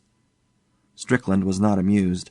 I do not think that he listened to me, for his next sentence referred to the mark on Fleet's breast, and I said that it might have been caused by blister flies, or that it was possibly a birthmark newly born and now visible for the first time. We both agreed that it was unpleasant to look at, and Strickland found occasion to say that I was a fool. "I can't tell you what I think now," he said, "because you would call me a madman. But you must stay with me for the next few days if you can. I want you to watch Fleet, but don't tell me what you think till I have made up my mind." "But I am dining out tonight," I said. "So am I," said Strickland, "and so is Fleet. At least if he doesn't change his mind." We walked about the garden smoking, but saying nothing, because we were friends and talking spoils good tobacco, till our pipes were out. Then we went to wake up Fleet. He was wide awake and fidgeting about his room. "I say, I want some more chops," he said. "Can I get them?" We laughed and said, "Go and change. The ponies will be round in a minute." "All right," said Fleet. "I'll go when I get the chops. Underdone ones, mind." He seemed to be quite in earnest. It was 4 o'clock, and we had had breakfast at 1. Still, for a long time, he demanded those underdone chops. Then he changed into riding clothes and went out into the veranda. His pony, the mare had not been caught, would not let him come near. All 3 horses were unmanageable, mad with fear, and finally Fleet said that he would stay at home and get something to eat. Strickland and I rode out, wondering. As we passed the temple of Hanuman, the Silver Man came out and mewed at us. "He is not one of the regular priests of the temple," said Strickland. I think I should peculiarly like to lay my hands on him. There was no spring in our gallop on the racecourse that evening. The horses were stale and moved as though they had been ridden out. "The fright after breakfast has been too much for them," said Strickland. That was the only remark he made through the remainder of the ride. Once or twice I think he swore to himself, but that did not count. We came back in the dark at 7 o'clock, and saw that there were no lights in the bungalow. "Careless ruffians my servants are," said Strickland. My horse reared at something on the carriage drive, and Fleet stood up under its nose. "What are you doing grovelling about the garden?" said Strickland. But both horses bolted and nearly threw us. We dismounted by the stables and returned to Fleet, who was on his hands and knees under the orange bushes. "What the devil's wrong with you?" said Strickland. Nothing in the world," said Fleet, speaking very quickly and thickly. "I've been gardening, botanizing, you know. The smell of the earth is delightful. I think I'm going for a walk. A long walk. All night." Then I saw that there was something excessively out of order somewhere, and I said to Strickland, "I am not dining out." "Bless you," said Strickland. "Here, Fleet, get up. You'll catch fever there. Come in to dinner and let's have the lamps lit. We'll all dine at home."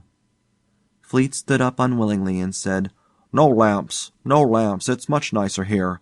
Let's dine outside and have some more chops, lots of 'em and underdone, bloody ones with gristle." Now a December evening in northern India is bitterly cold, and Fleet's suggestion was that of a maniac.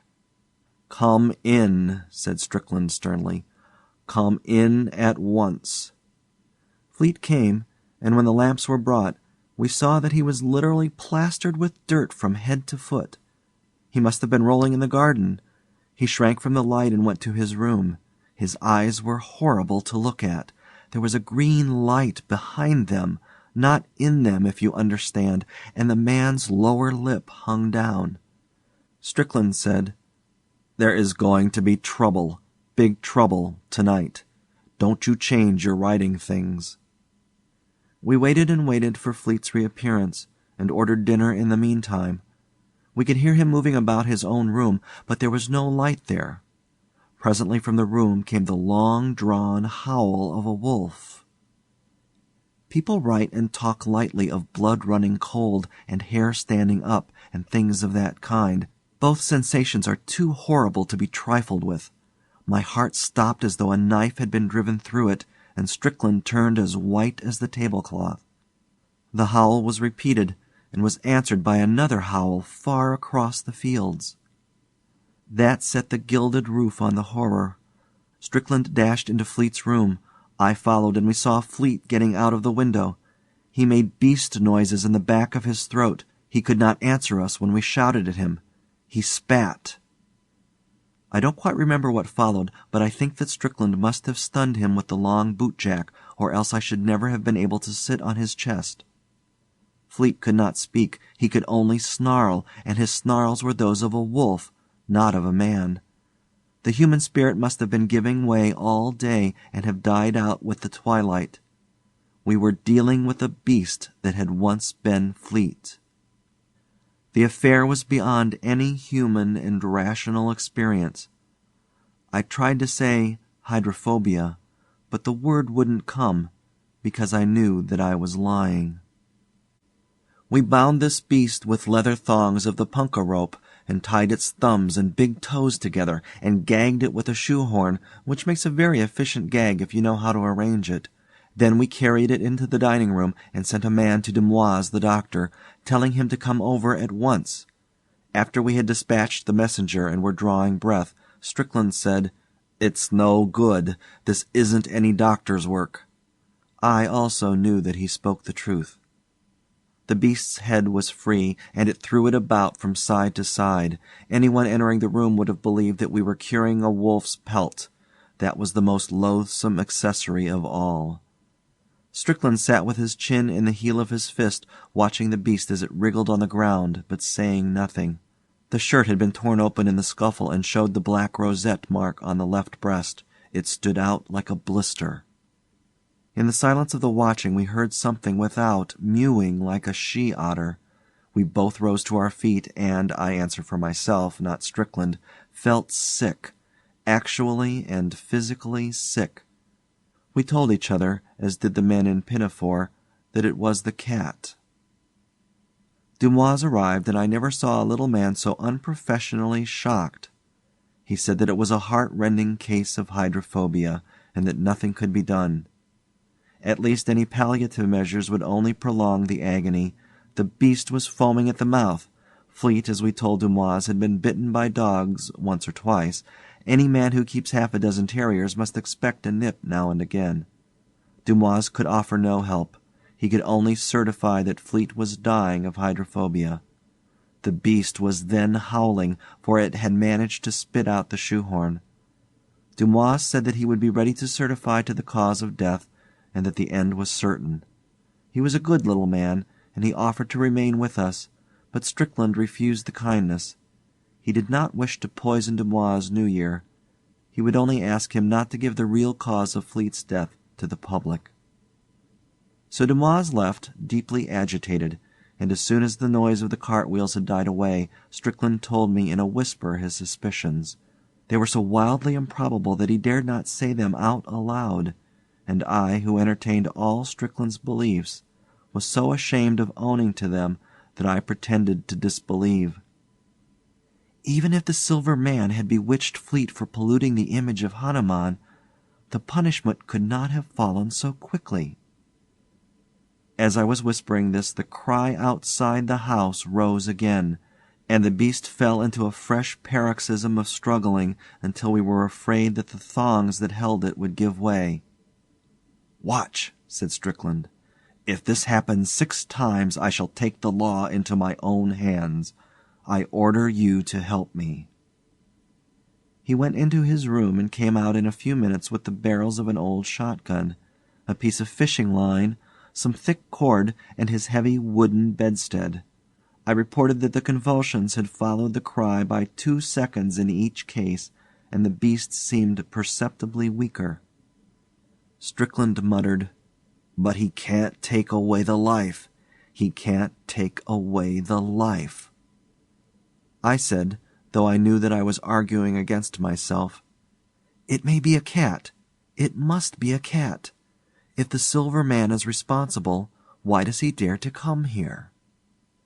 Strickland arranged the wood on the hearth, put the gun barrels into the glow of the fire, spread the twine on the table, and broke a walking stick in 2. There was 1 yard of fishing line, gut, lapped with wire, such as is used for Manseer fishing, and he tied the 2 ends together in a loop. Then he said, "How can we catch him? He must be taken alive and unhurt." I said that we must trust in Providence, and go out softly with polo sticks into the shrubbery at the front of the house.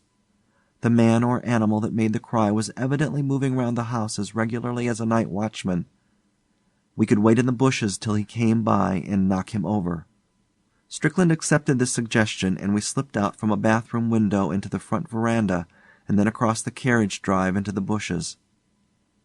In the moonlight we could see the leper coming round the corner of the house. He was perfectly naked, and from time to time he mewed and stopped to dance with his shadow. It was an unattractive sight, and thinking of poor Fleet, brought to such degradation by so foul a creature, I put away all my doubts and resolved to help Strickland from the heated gun barrels to the loop of twine, from the loins to the head and back again, with all tortures that might be needful. The leper halted in the front porch for a moment, and we jumped out on him with the sticks. He was wonderfully strong, and we were afraid that he might escape or be fatally injured before we caught him. We had an idea that lepers were frail creatures, but this proved to be incorrect. Strickland knocked his legs from under him, and I put my foot on his neck. He mewed hideously, and even through my riding boots I could feel that his flesh was not the flesh of a clean man. He struck at us with his hand and feet stumps. We looped the lash of a dog whip around him, under the armpits, and dragged him backwards into the hall, and so into the dining room where the beast lay. There we tied him with trunk straps. He made no attempt to escape, but mewed. When we confronted him with the beast, the scene was beyond description. The beast doubled backwards into a bow as though he had been poisoned with strychnine, and moaned in the most pitiable fashion. Several other things happened also, but they cannot be put down here. "I think I was right," said Strickland. "Now we will ask him to cure this case." But the leper only mewed. Strickland wrapped a towel round his hand and took the gun barrels out of the fire. I put the half of the broken walking stick through the loop of the fishing line and buckled the leper comfortably to Strickland's bedstead. I understood then how men and women and little children can endure to see a witch burnt alive, for the beast was moaning on the floor, and though the silver man had no face, you could see horrible feelings passing through the slab that took its place, exactly as waves of heat play across red-hot iron, gun barrels, for instance. Strickland shaded his eyes with his hands for a moment, and we got to work. This part is not to be printed. The dawn was beginning to break when the leper spoke. His mewings had not been satisfactory up to that point. The beast had fainted from exhaustion, and the house was very still. We unstrapped the leper and told him to take away the evil spirit. He crawled to the beast and laid his hand upon the left breast. That was all. Then he fell face down and whined, drawing in his breath as he did so. We watched the face of the beast, and saw the soul of Fleet coming back into the eyes. Then a sweat broke out on the forehead, and the eyes, they were human eyes, closed. We waited for an hour, but Fleet still slept. We carried him to his room and bade the leper go, giving him the bedstead and the sheet on the bedstead to cover his nakedness, the gloves and the towels with which we had touched him, and the whip that had been hooked around his body. He put the sheet about him and went out into the early morning without speaking or mewing. Strickland wiped his face and sat down. A night gong, far away in the city, made 7 o'clock. "Exactly 24 hours," said Strickland, "and I've done enough to ensure my dismissal from the service, besides permanent quarters in a lunatic asylum. Do you believe that we are awake?" The red-hot gun barrel had fallen on the floor and was singeing the carpet. The smell was entirely real. That morning at 11 we two together went to wake up Fleet. We looked and saw that the black leopard rosette on his chest had disappeared. He was very drowsy and tired, but as soon as he saw us he said, "Oh, confound you fellows! Happy New Year to you! Never mix your liquors. I'm nearly dead." "Thanks for your kindness, but you're over time," said Strickland. "Today is the morning of the 2nd. You've slept the clock round with a vengeance." The door opened, and little Dumoise put his head in. He had come on foot, and fancied that we were laying out Fleet. "I brought a nurse," said Dumoise. "I suppose that she can come in for what is necessary?" "By all means," said Fleet cheerily, sitting up in bed. "Bring on your nurses." Dumoise was dumb. Strickland led him out and explained that there must have been a mistake in the diagnosis. Dumoise remained dumb, and left the house hastily. He considered that his professional reputation had been injured, and was inclined to make a personal matter of the recovery. Strickland went out too. When he came back, he said that he had been to call on the temple of Hanuman to offer redress for the pollution of the god, and had been solemnly assured that no white man had ever touched the idol, and that he was an incarnation of all the virtues laboring under a delusion. "What do you think?" said Strickland. I said, "There are more things," but Strickland hates that quotation. He says that I have worn it threadbare. One other curious thing happened which frightened me as much as anything in all the night's work. When Fleet was dressed he came into the dining room and sniffed. He had a quaint trick of moving his nose when he sniffed. "Horrid doggy smell here," said he. "You should really keep those terriers of yours in better order. Try sulphur, Strick." But Strickland did not answer. He caught hold of the back of a chair, and, without warning, went into an amazing fit of hysterics. It is terrible to see a strong man overtaken with hysteria. Then it struck me that we had fought for Fleet's soul with the silver man in that room, and had disgraced ourselves as Englishmen forever. And I laughed and gasped and gurgled just as shamefully as Strickland, while Fleet thought that we had both gone mad. We never told him what we had done. Some years later, when Strickland had married and was a church-going member of society for his wife's sake, we reviewed the incident dispassionately, and Strickland suggested that I should put it before the public.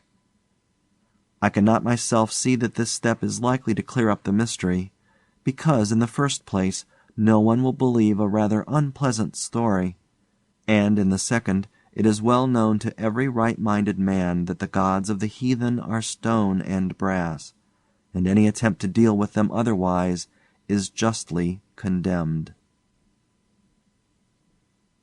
End of The Mark of the Beast by Rudyard Kipling. The Mother and the Dead Child by Hans Andersen. A mother sat by her little child. She was very sorrowful, and feared that it would die. Its little face was pale, and its eyes were closed. The child drew its breath with difficulty, and sometimes so deeply as if it were sighing, and then the mother looked more sorrowfully than before on the little creature. Then there was a knock at the door, and a poor old man came in, wrapped up in something that looked like a great horsecloth, for that keeps warm. And he required it, for it was cold winter. Without, everything was covered with ice and snow, and the wind blew so sharply that it cut one's face. And as the old man trembled with cold, and the little child was quiet for a moment, the mother went and put some beer on the stove in a little pot to warm it for him. The old man sat down and rocked the cradle, and the mother seated herself on an old chair by him, looked at her sick child that drew its breath so painfully, and seized the little hand. "You think I shall keep it, do you not?" she asked.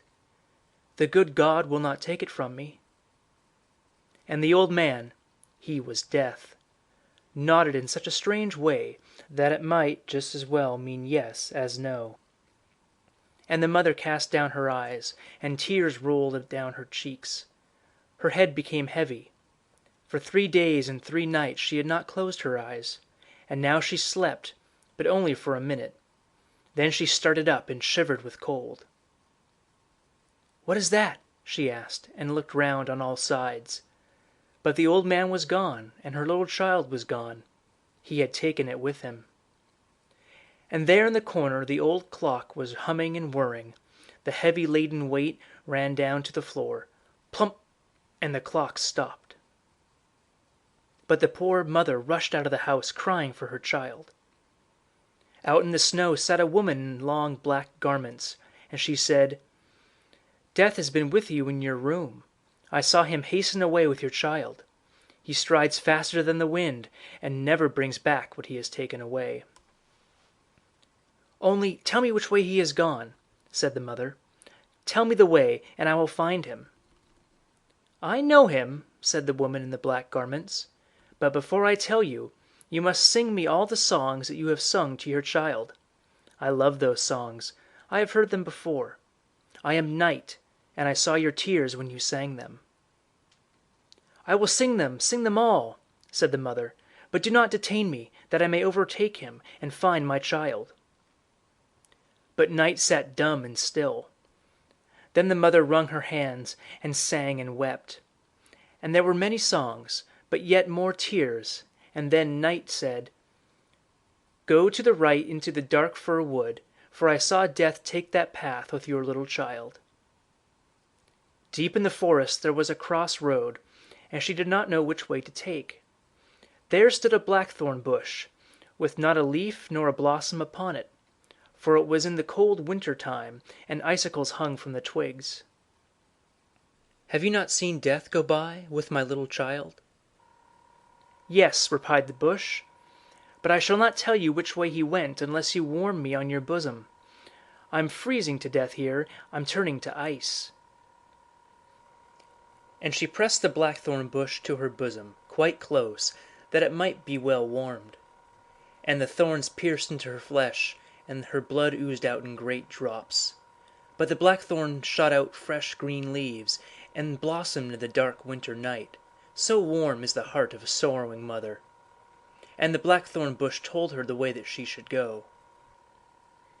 Then she came to a great lake, on which there was neither ship nor boat. The lake was not frozen enough to carry her, nor sufficiently open to allow her to wade through, and yet she must cross it if she was to find her child. Then she laid herself down to drink the lake, and that was impossible for anyone to do. But the sorrowing mother thought that perhaps a miracle might be wrought. "No, that can never succeed," said the lake. "Let us rather see how we can agree. I'm fond of collecting pearls, and your eyes are the two clearest I have ever seen. If you will weep them out into me, I will carry you over into the great greenhouse where Death lives and cultivates flowers and trees. Each of these is a human life." "Oh, what I would not give to get my child," said the afflicted mother, and she wept yet more, and her eyes fell into the depths of the lake and became two costly pearls. But the lake lifted her up as if she sat in a swing, and she was wafted to the opposite shore, where stood a wonderful house, miles in length. One could not tell if it was a mountain containing forests and caves, or a place that had been built. But the poor mother could not see it, for she had wept her eyes out. "Where shall I find Death, who went away with my child?" she asked. "He is not arrived here yet," said an old gray-haired woman who was going about watching the hothouse of Death. "How have you found your way here, and who helped you?" "The good God has helped me," she replied. "He is merciful, and you will be merciful too. Where shall I find my little child?" "I do not know it," said the old woman, "and you cannot see. Many flowers and trees have faded this night, and Death will soon come and transplant them. You know very well that every human being has his tree of life, or his flower of life, just as each is arranged. They look like other plants, but their hearts beat. Children's hearts can beat too. Think of this. Perhaps you may recognize the beating of your child's heart." "But what will you give me if I tell you what more you must do?" "I have nothing more to give," said the afflicted mother, "but I will go for you to the ends of the earth." "I have nothing for you to do there," said the old woman, "but you can give me your long black hair. You must know yourself that it is beautiful, and it pleases me. You can take my white hair for it, and that is always something." "Do you ask for nothing more?" asked she. "I will give you that gladly." And she gave her beautiful hair, and received in exchange the old woman's white hair. And then they went into the great hothouse of Death, where flowers and trees were growing marvelously intertwined. There stood the fine hyacinths under glass bells, some quite fresh, others somewhat sickly. Water snakes were twining about them, and black crabs clung tightly to the stalks. There stood gallant palm trees, oaks and plantains, and parsley in blooming time. Each tree and flower had its name. Each was a human life. The people were still alive, one in China, another in Greenland, scattered about in the world. There were great trees thrust into little pots, so that they stood quite crowded, and they were nearly bursting the pots. There was also many a little weakly flower in rich earth, with moss around it, cared for and tended. But the sorrowful mother bent down over all the smallest plants, and heard the human heart beating in each, and out of millions she recognized that of her child. "That is it!" she cried, and stretched out her hands over a little crocus flower, which hung down quite sick and pale. "Do not touch the flower," said the old dame, "but place yourself here. And when Death comes, I expect him every minute, then don't let him pull up the plant, but threaten him that you will do the same to all the other plants. Then he'll be frightened. He has to account for them all. Not one may be pulled up till he receives commission from heaven." And all at once there was an icy cold rush through the hall, and the blind mother felt that Death was arriving. "How did you find your way hither?" said he. "How have you been able to come quicker than I?" "I am a mother," she answered. And Death stretched out his long hands towards the little delicate flower. But she kept her hands tight about it and held it fast, and yet she was full of anxious care lest he should touch one of the leaves. Then Death breathed upon her hands, and she felt that his breath was colder than the icy wind, and her hands sank down powerless. "You can do nothing against me," said Death. "But the merciful God can," she replied. "I only do what he commands," said Death. "I am his gardener. I take all his trees and flowers and transport them into the great paradise gardens in the unknown land.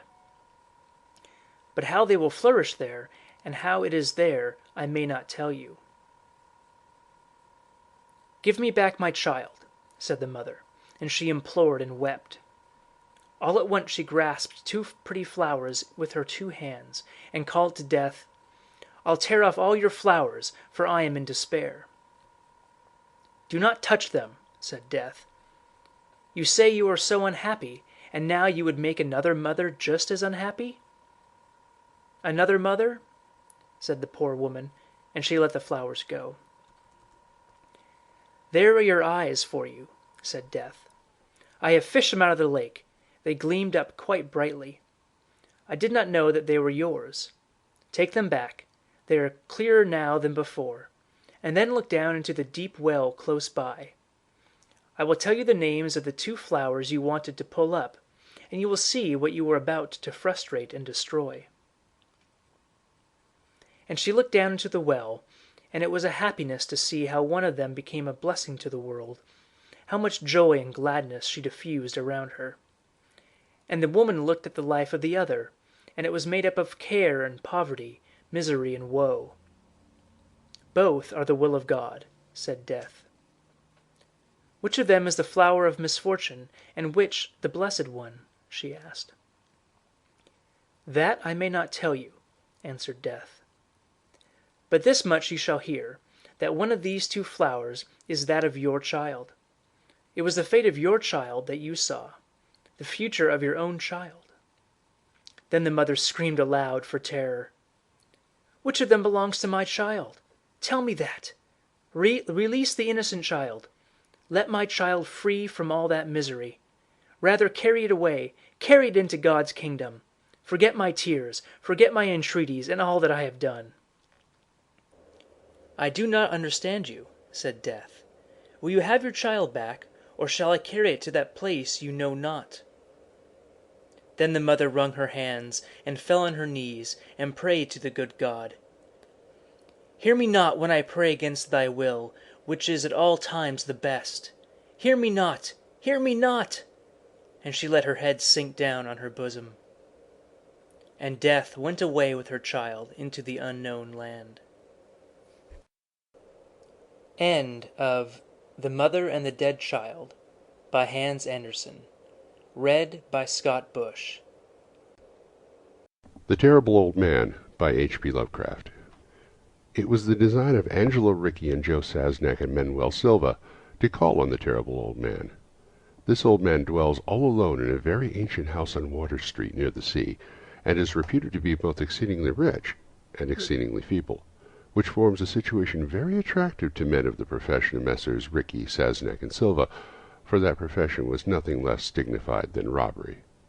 The inhabitants of Kingsport say and think many things about the Terrible Old Man, which generally keep him safe from the attention of gentlemen like Mr. Ricci and his colleagues, despite the almost certain fact that he hides a fortune of indefinite magnitude somewhere about his musty and venerable abode. He is in truth a very strange person, believed to have been a captain of East India clipper ships in his day, so that no one can remember when he was young, and so taciturn that few knew his real name. Among the gnarled trees in his front yard of his aged and neglected place he maintains a strange collection of large stones, oddly grouped and painted so that they resemble the idols of some obscure Eastern temple. The collection frightens away most of the small boys who love to taunt the Terrible Old Man about his long white hair and beard, or to break into the small paned windows of his dwelling with wicked missiles. But there are other things which frighten the older and more curious folk, who sometimes steal up to the house to peer in through the dusty panes.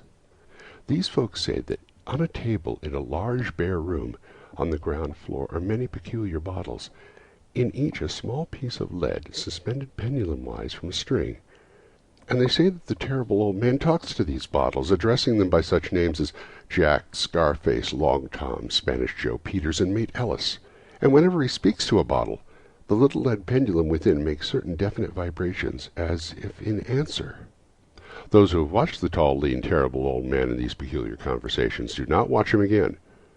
But Angela Rickey and Joe Sasnak and Manuel Silva were not of Kingsport blood.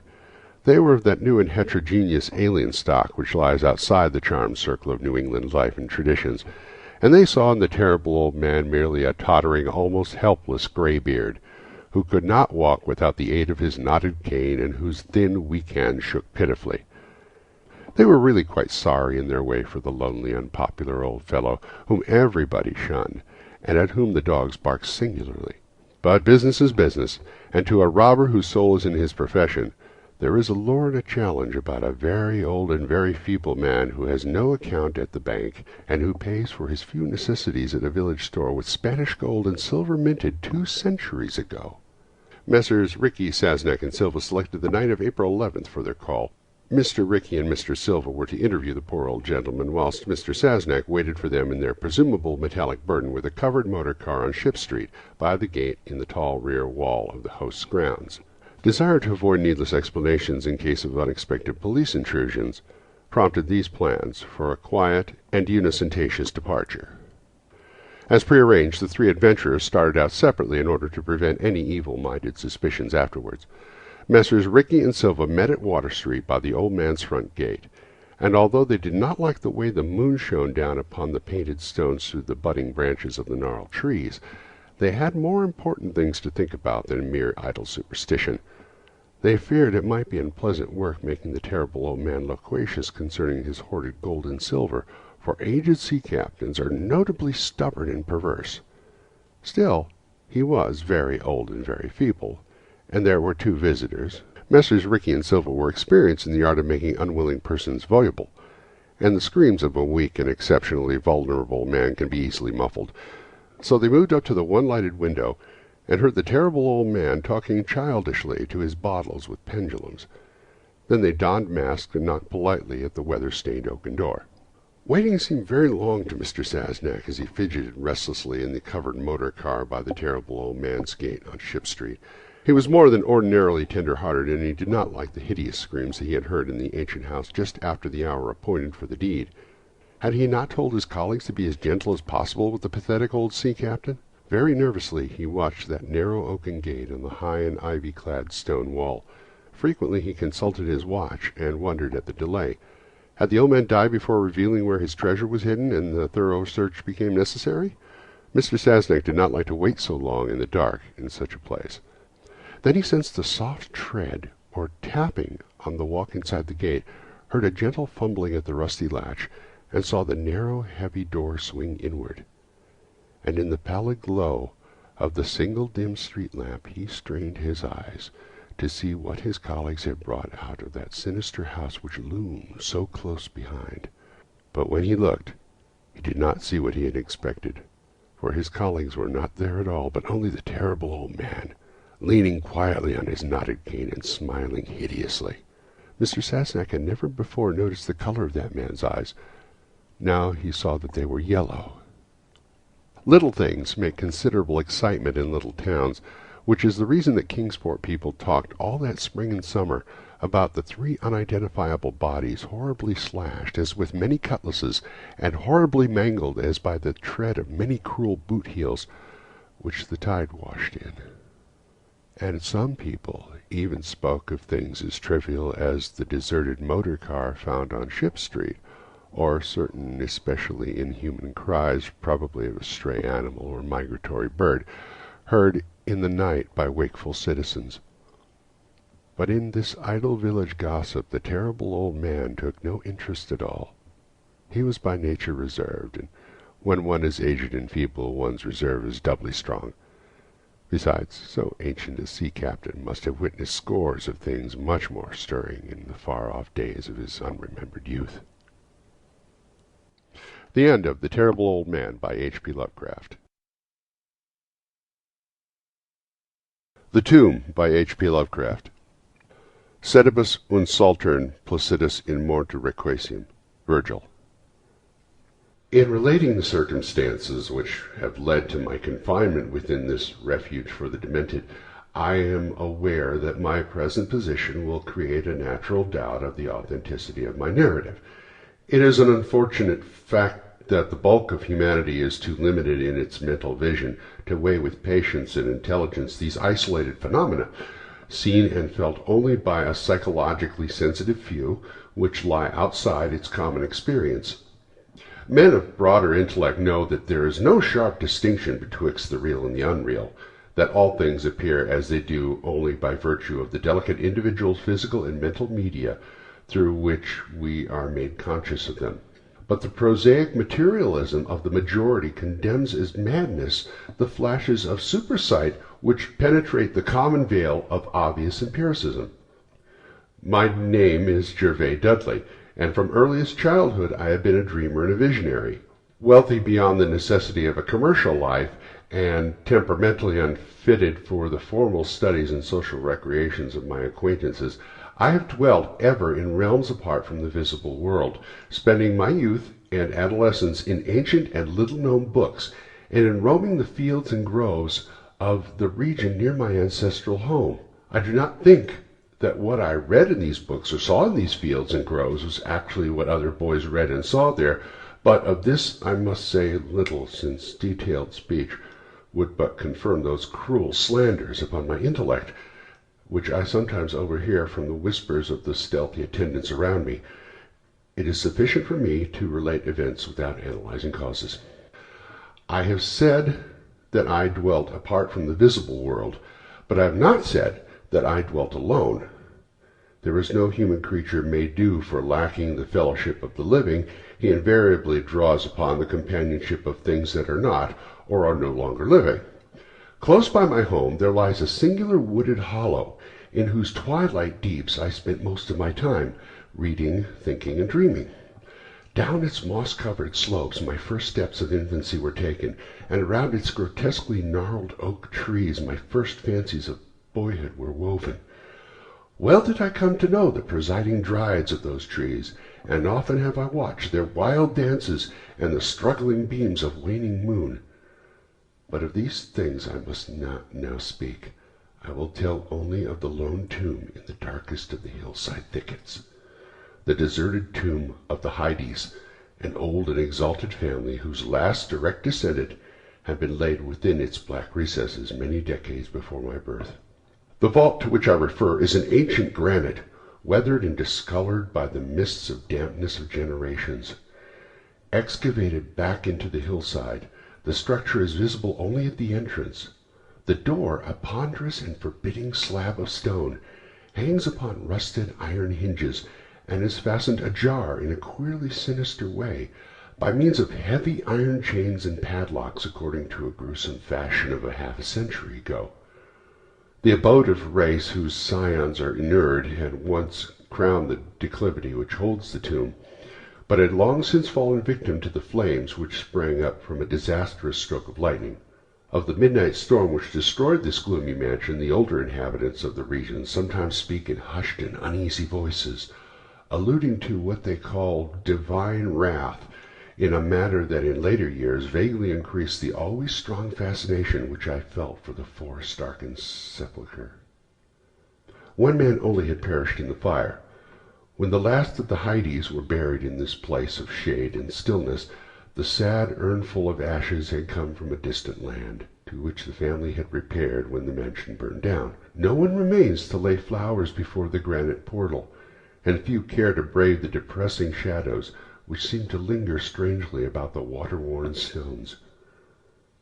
I shall never forget the afternoon when I first stumbled upon the half-hidden house of the dead. It was in midsummer, when the alchemy of nature transmutes the sylvan landscape into one vivid and almost homogeneous mass of green, when the senses are well-nigh intoxicated with the surging seas of moist verdure and the subtly indefinable odors of the soil and vegetation. In such surroundings the mind loses its perspective. Time and space become trivial and unreal, and echoes of a forgotten prehistoric past beat incessantly upon enthralled consciousness. All day I had been wandering through the mystic groves of the hollow, thinking thoughts I need not discuss, and conversing with things I need not name. In years a child of 10, I had seen and heard many wonders unknown to the throng, and was oddly aged in certain respects. When, upon forcing my way between two savage clumps of briars, I suddenly encountered the entrance to the vault, I had no knowledge of what I had discovered. The dark blocks of granite, the door so curiously ajar, and the funereal carvings above the arch, aroused in me no associations of mournful or terrible character. Of graves and tombs I knew and imagined much, but had, on account of my peculiar temperament, been kept from all personal contact with churchyards and cemeteries. The strange stone house on the woodland slope was to me only a source of interest and speculation, and its cold, damp interior, into which I vainly peered through the aperture so tantalizingly left, contained for me no hint of death or decay. But in that instant of curiosity was born the madly unreasoning desire which has brought me to this hell of confinement. Spurred on by a voice which must have come from the hideous soul of the forest, I resolved to enter the beckoning gloom, in spite of the ponderous chains which barred my passage. In the waning light of day I alternately rattled the rusty impediments with a view to throwing wide the stone door, and essayed to squeeze my slight form through the space already provided, but neither plan met with success.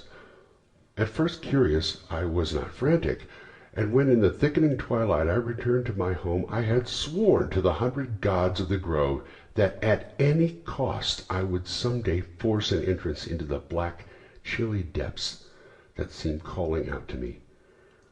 The physician with the iron-gray beard who comes each day to my room once told a visitor that this decision marked the beginnings of a pitiful monomania, but I will leave final judgment to my readers when they shall have learnt all. The months following my discovery were spent in futile attempts to force the complicated padlock of the slightly open vault, and in carefully guarded inquiries regarding the nature and history of the structure. With the traditionally receptive ears of a small boy, I learned much, although an habitual secretiveness caused me to tell no one of my information or my resolve. It is perhaps worth mentioning that I was not at all surprised or terrified on learning of the nature of the vault. My rather original ideas regarding life and death had caused me to associate the cold clay with the breathing body in a vague fashion, and I felt that the great sinister family of the burned-down mansion was in some way represented within the stone space I sought to explore. Mumbled tales of the weird rites and godless revels of bygone years in the ancient hall gave me a new and potent interest in the tomb, before whose door I would sit for hours at a time each day. Once I thrust the candle within the nearly closed entrance, but could see nothing save a flight of damp stone steps leading downward. The odor of the place repelled yet bewitched me. I felt I had known it before, in a past remote beyond all recollection, beyond even my tendency of the body I now possess. The year after I first beheld the tomb, I stumbled upon a worm-eaten translation of Plutarch's Lives in the book-filled attic of my home. Reading the life of Theseus, I was much impressed by that passage telling of the great stone beneath which the boyish hero was to find his tokens of destiny whenever he should become old enough to lift its enormous weight. This legend had the effect of dispelling my keenest impatience to enter the vault, for it made me feel that the time was not yet ripe. Later I told myself I should grow to a strength and ingenuity which might enable me to unfasten the heavily chained door with ease, but until then I would do better by conforming to what seemed to be the will of fate. Accordingly, my watches by the dank portal became less persistent, and much of my time was spent in other, though equally strange, pursuits. I would sometimes rise very quietly in the night stealing out to walk in those churchyards and places of burial from which I had been kept by my parents.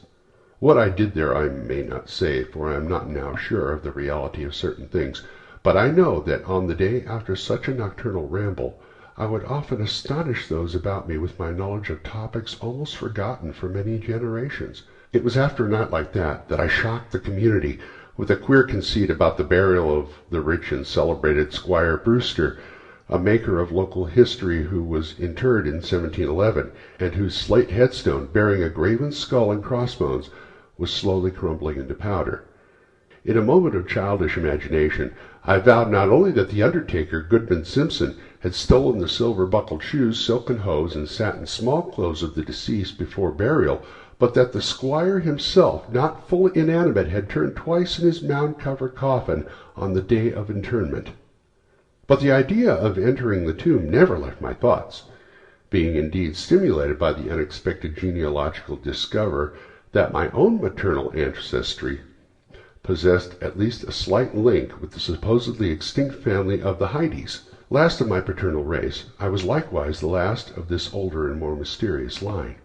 I began to feel that the tomb was mine, and to look forward with hot eagerness to the time when I might pass within the stone door and down those slimy stone steps in the dark. I now formed the habit of listening very intently at the slightly open portal, choosing my favorite hours of midnight stillness for the odd vigil.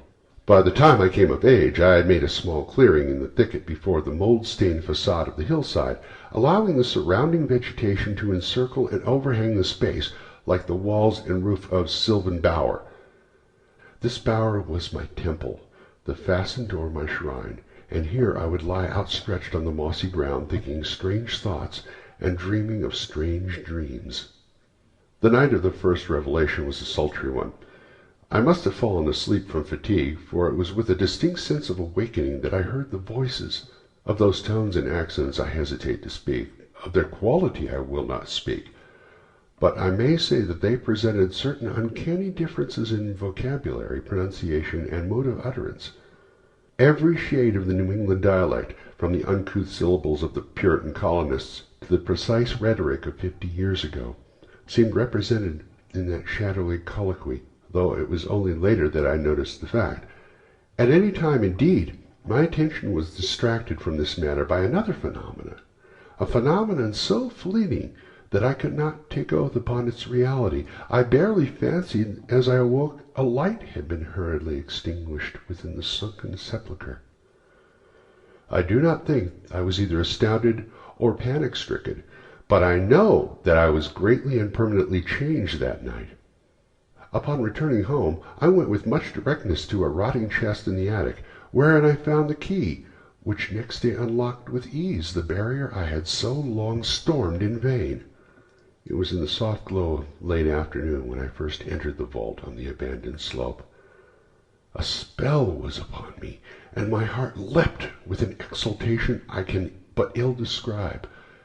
As I closed the door behind me and descended the dripping steps by the light of my lone candle, I seemed to know the way, and though the candle sputtered with the stifling reek of the place, I felt singularly at home in the musty charnel house air. Looking about me, I beheld many marble slabs bearing coffins or the remains of coffins. Some of these were sealed and intact, but others had nearly vanished, leaving the silver handles and plates isolated amidst certain curious leaps of whitish dust. Upon one plate I read the name of Sir Geoffrey Hyde, who had come from Sussex in 1640 and died here a few years later. In a conspicuous alcove was one fairly well preserved and untenanted casket, adorned with a single name which brought to me both a smile and a shudder. An odd impulse caused me to climb upon the broad slab, extinguish my candle, and lie down within the vacant box. In the gray light of dawn, I staggered from the vault and locked the chain of the door behind me. I was no longer a young man, though but 21 winters had chilled my bodily frame. Early rising villagers who had observed my homeward progress looked at me strangely and marveled at the signs of ribald revelry which they saw in one whose life was known to be sober and solitary. I did not appear before my parents until after a long and refreshing sleep. Henceforth I haunted the tomb each night, seeing, hearing, and doing things I must never reveal. My speech, always susceptible to environmental influences, was the first thing to succumb to the change, and my suddenly acquired archaism of diction was soon remarked upon. Later, a queer boldness and recklessness came into my demeanor, till I unconsciously grew to possess the bearing of a man of the world, despite my lifelong seclusion. My formerly silent tongue waxed voluble with the easy grace of a Chesterfield, or the godless cynicism of a Rochester. I displayed a particular erudition, utterly unlike the fantastic monkish lore over which I had pored in youth, and covered the fly-leaves of my books with facile impromptu epigrams which brought up suggestions of Gay, Prior, and the sprightliest of Augustan wits and rhymesters. One morning at breakfast I came close to disaster by declaiming in palpably licorice accents an effusion of 18th-century bacchanalian mirth, a bit of Georgian playfulness never recorded in a book, which ran something like this: "Come hither, my lads, with your tankards of ale, and drink to the present before it shall fail. Pile each on your platter a mountain of beef, for 'tis eating and drinking that bring us relief. So fill up your glass, so life will soon pass. When you're dead, ye'll ne'er drink to your king or your lass. Anacreon had a red rose, so they say, but what's a red rose if you're happy and gay? Gad split me, I'd rather be red whilst I'm here than white as a lily and dead half a year. So Betty, my miss, come give me a kiss. In hell there's no innkeeper's daughter like this." Young Harry, propped up as straight as he's able, will soon lose his wig and slip under the table. But fill up your goblets and pass them around, better under the table than under the ground. So revel and chaff, as ye thirstily quaff, under 6 feet of dirt 'tis less easy to laugh. The fiends strike me blue, I'm scarce able to walk, and damn me if I can stand upright or talk. Here, landlord, bid Betty to summon a chair. I'll try home for a while, for my wife is not there. So lend me a hand, I'm not able to stand, but I'm gay whilst I linger on top of the land. About this time I conceived my present fear of fire and thunderstorms. Previously indifferent to such things, I had now an unspeakable horror of them, and I would retire to the innermost recesses of the house whenever the heavens threatened an electrical display. A favorite haunt of mine during the day was a ruined cellar in the mansion that had burned down, and in fancy I would picture the structure as it had been in its prime. On one occasion I startled a villager by leading him confidently to the shallow sub-cellar, of whose existence I seemed to know, in spite of the fact that it had been unseen and forgotten for many generations. At last came that which I had long feared. My parents, alarmed at the altered manner and appearance of their only son, commenced to exert over my movements a kindly espionage which threatened to result in disaster. I had told no one of my visits to the tomb, having guarded my secret purpose with religious zeal since childhood. But now I was forced to exercise care in threading the mazes of the wooded hollow, that I might throw off a possible pursuer. My key to the vault I kept suspended from a cord about my neck, its presence known only to me. I never carried out of the sepulchre any of the things I came upon whilst within its walls. One morning, as I emerged from the damp tomb and fastened the chain of the portal with no too steady hand, I beheld an adjacent thicket the dreaded face of a watcher. Surely the end was near, for my bower was discovered, and the objective of my nocturnal journeys revealed. The man did not accost me, so I hastened home in an effort to overhear what he might report to my careworn father. Were my sojourns beyond the chain door about to be proclaimed to the world? Imagine my delighted astonishment on hearing the spy inform my parent in cautious whisper that I had spent the night in the bower outside the tomb. My sleep-filmed eyes fixed upon the crevice where the padlocked portal stood ajar. By what miracle had the watcher thus been deluded? I was now convinced that a supernatural agency protected me. Made bold by this heaven-sent circumstance, I began to resume perfect openness in going to the vault. confident that no one could witness my entrance. For a week I tasted to the full the joys of that charnel conviviality, which I must not describe, when the thing happened, and I was borne away to this accursed abode of sorrow and monotony. I should not have ventured out that night, for the taint of thunder was in the clouds, and the hellish phosphorescence rose from the rank swamp at the bottom of the hollow. The call of the dead, too, was different. Instead of the hillside tomb, it was the charred cellar on the crest of the slope, whose presiding demon beckoned me with unseen fingers. As I emerged from an intervening grove upon the plain before the ruin, I beheld in the misty moonlight a thing I had always vaguely expected. The mansion, gone for a century, once more reared its stately height to the raptured vision, every window ablaze with the splendor of many candles. Up along the drive rolled the coaches of the Boston gentry, whilst on foot came a numerous assemblage of powdered exquisites from the neighboring mansions. With this throng I mingled, though I knew I belonged with the hosts rather than the guests. Inside the hall were music, laughter, and wine on every hand. Several faces I recognized, although I should have known them better had they been shriveled or eaten away by death and decomposition.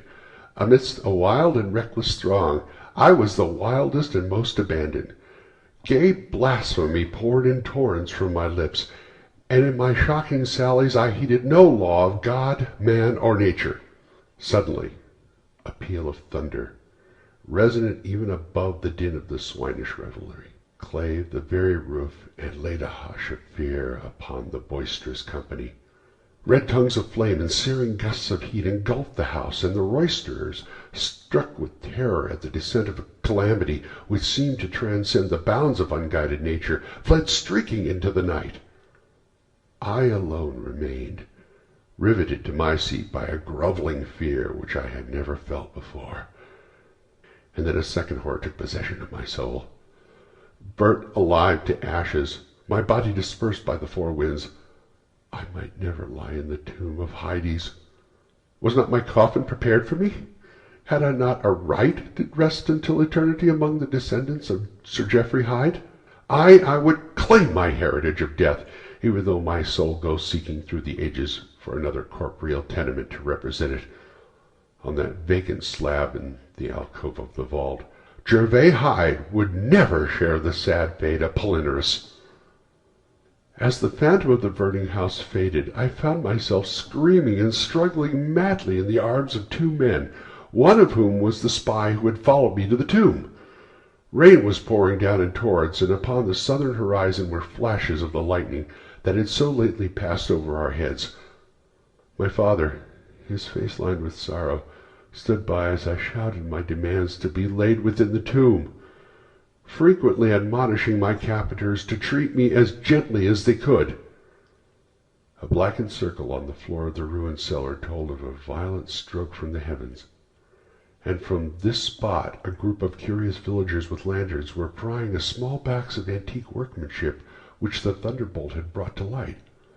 Ceasing my futile and now objectless writhing, I watched the spectators as they viewed the treasure trove, and was permitted to share of their discoveries.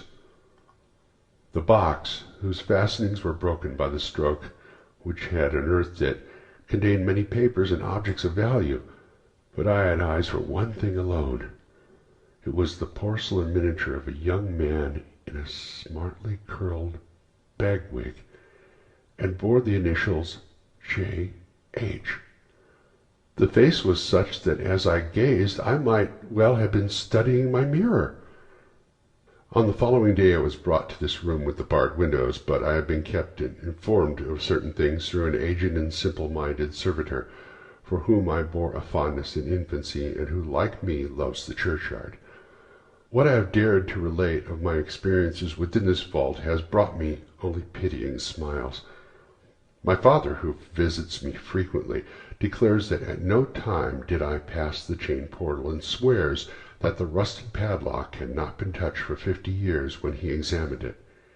He even says that all the village knew of my journeys to the tomb, and that I was often watched as I slept in the bower outside the grim facade, my half-opened eyes fixed on the crevice that leads into the interior. Against these assertions I have no tangible proof to offer, since my key to the padlock was lost in the struggle on the night of horrors. The strange things of the past which I learnt during these nocturnal meetings with the dead he dismisses as the fruits of my lifelong and omnivorous browsing among the ancient volumes of the family library.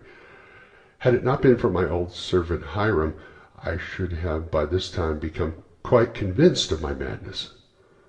But Hiram, loyal to the last, has held faith in me, and has done that which impels me to make public at least part of my story. A week ago he burst open the lock which chains the door to the tomb perpetually ajar, and descended with a lantern into the murky depths. On a slab in an alcove he found an old but empty coffin, whose tarnished plate bears the single word Gervais. In that coffin, and in that vault, they have promised me I shall be buried. The End of the Tomb by H.P. Lovecraft.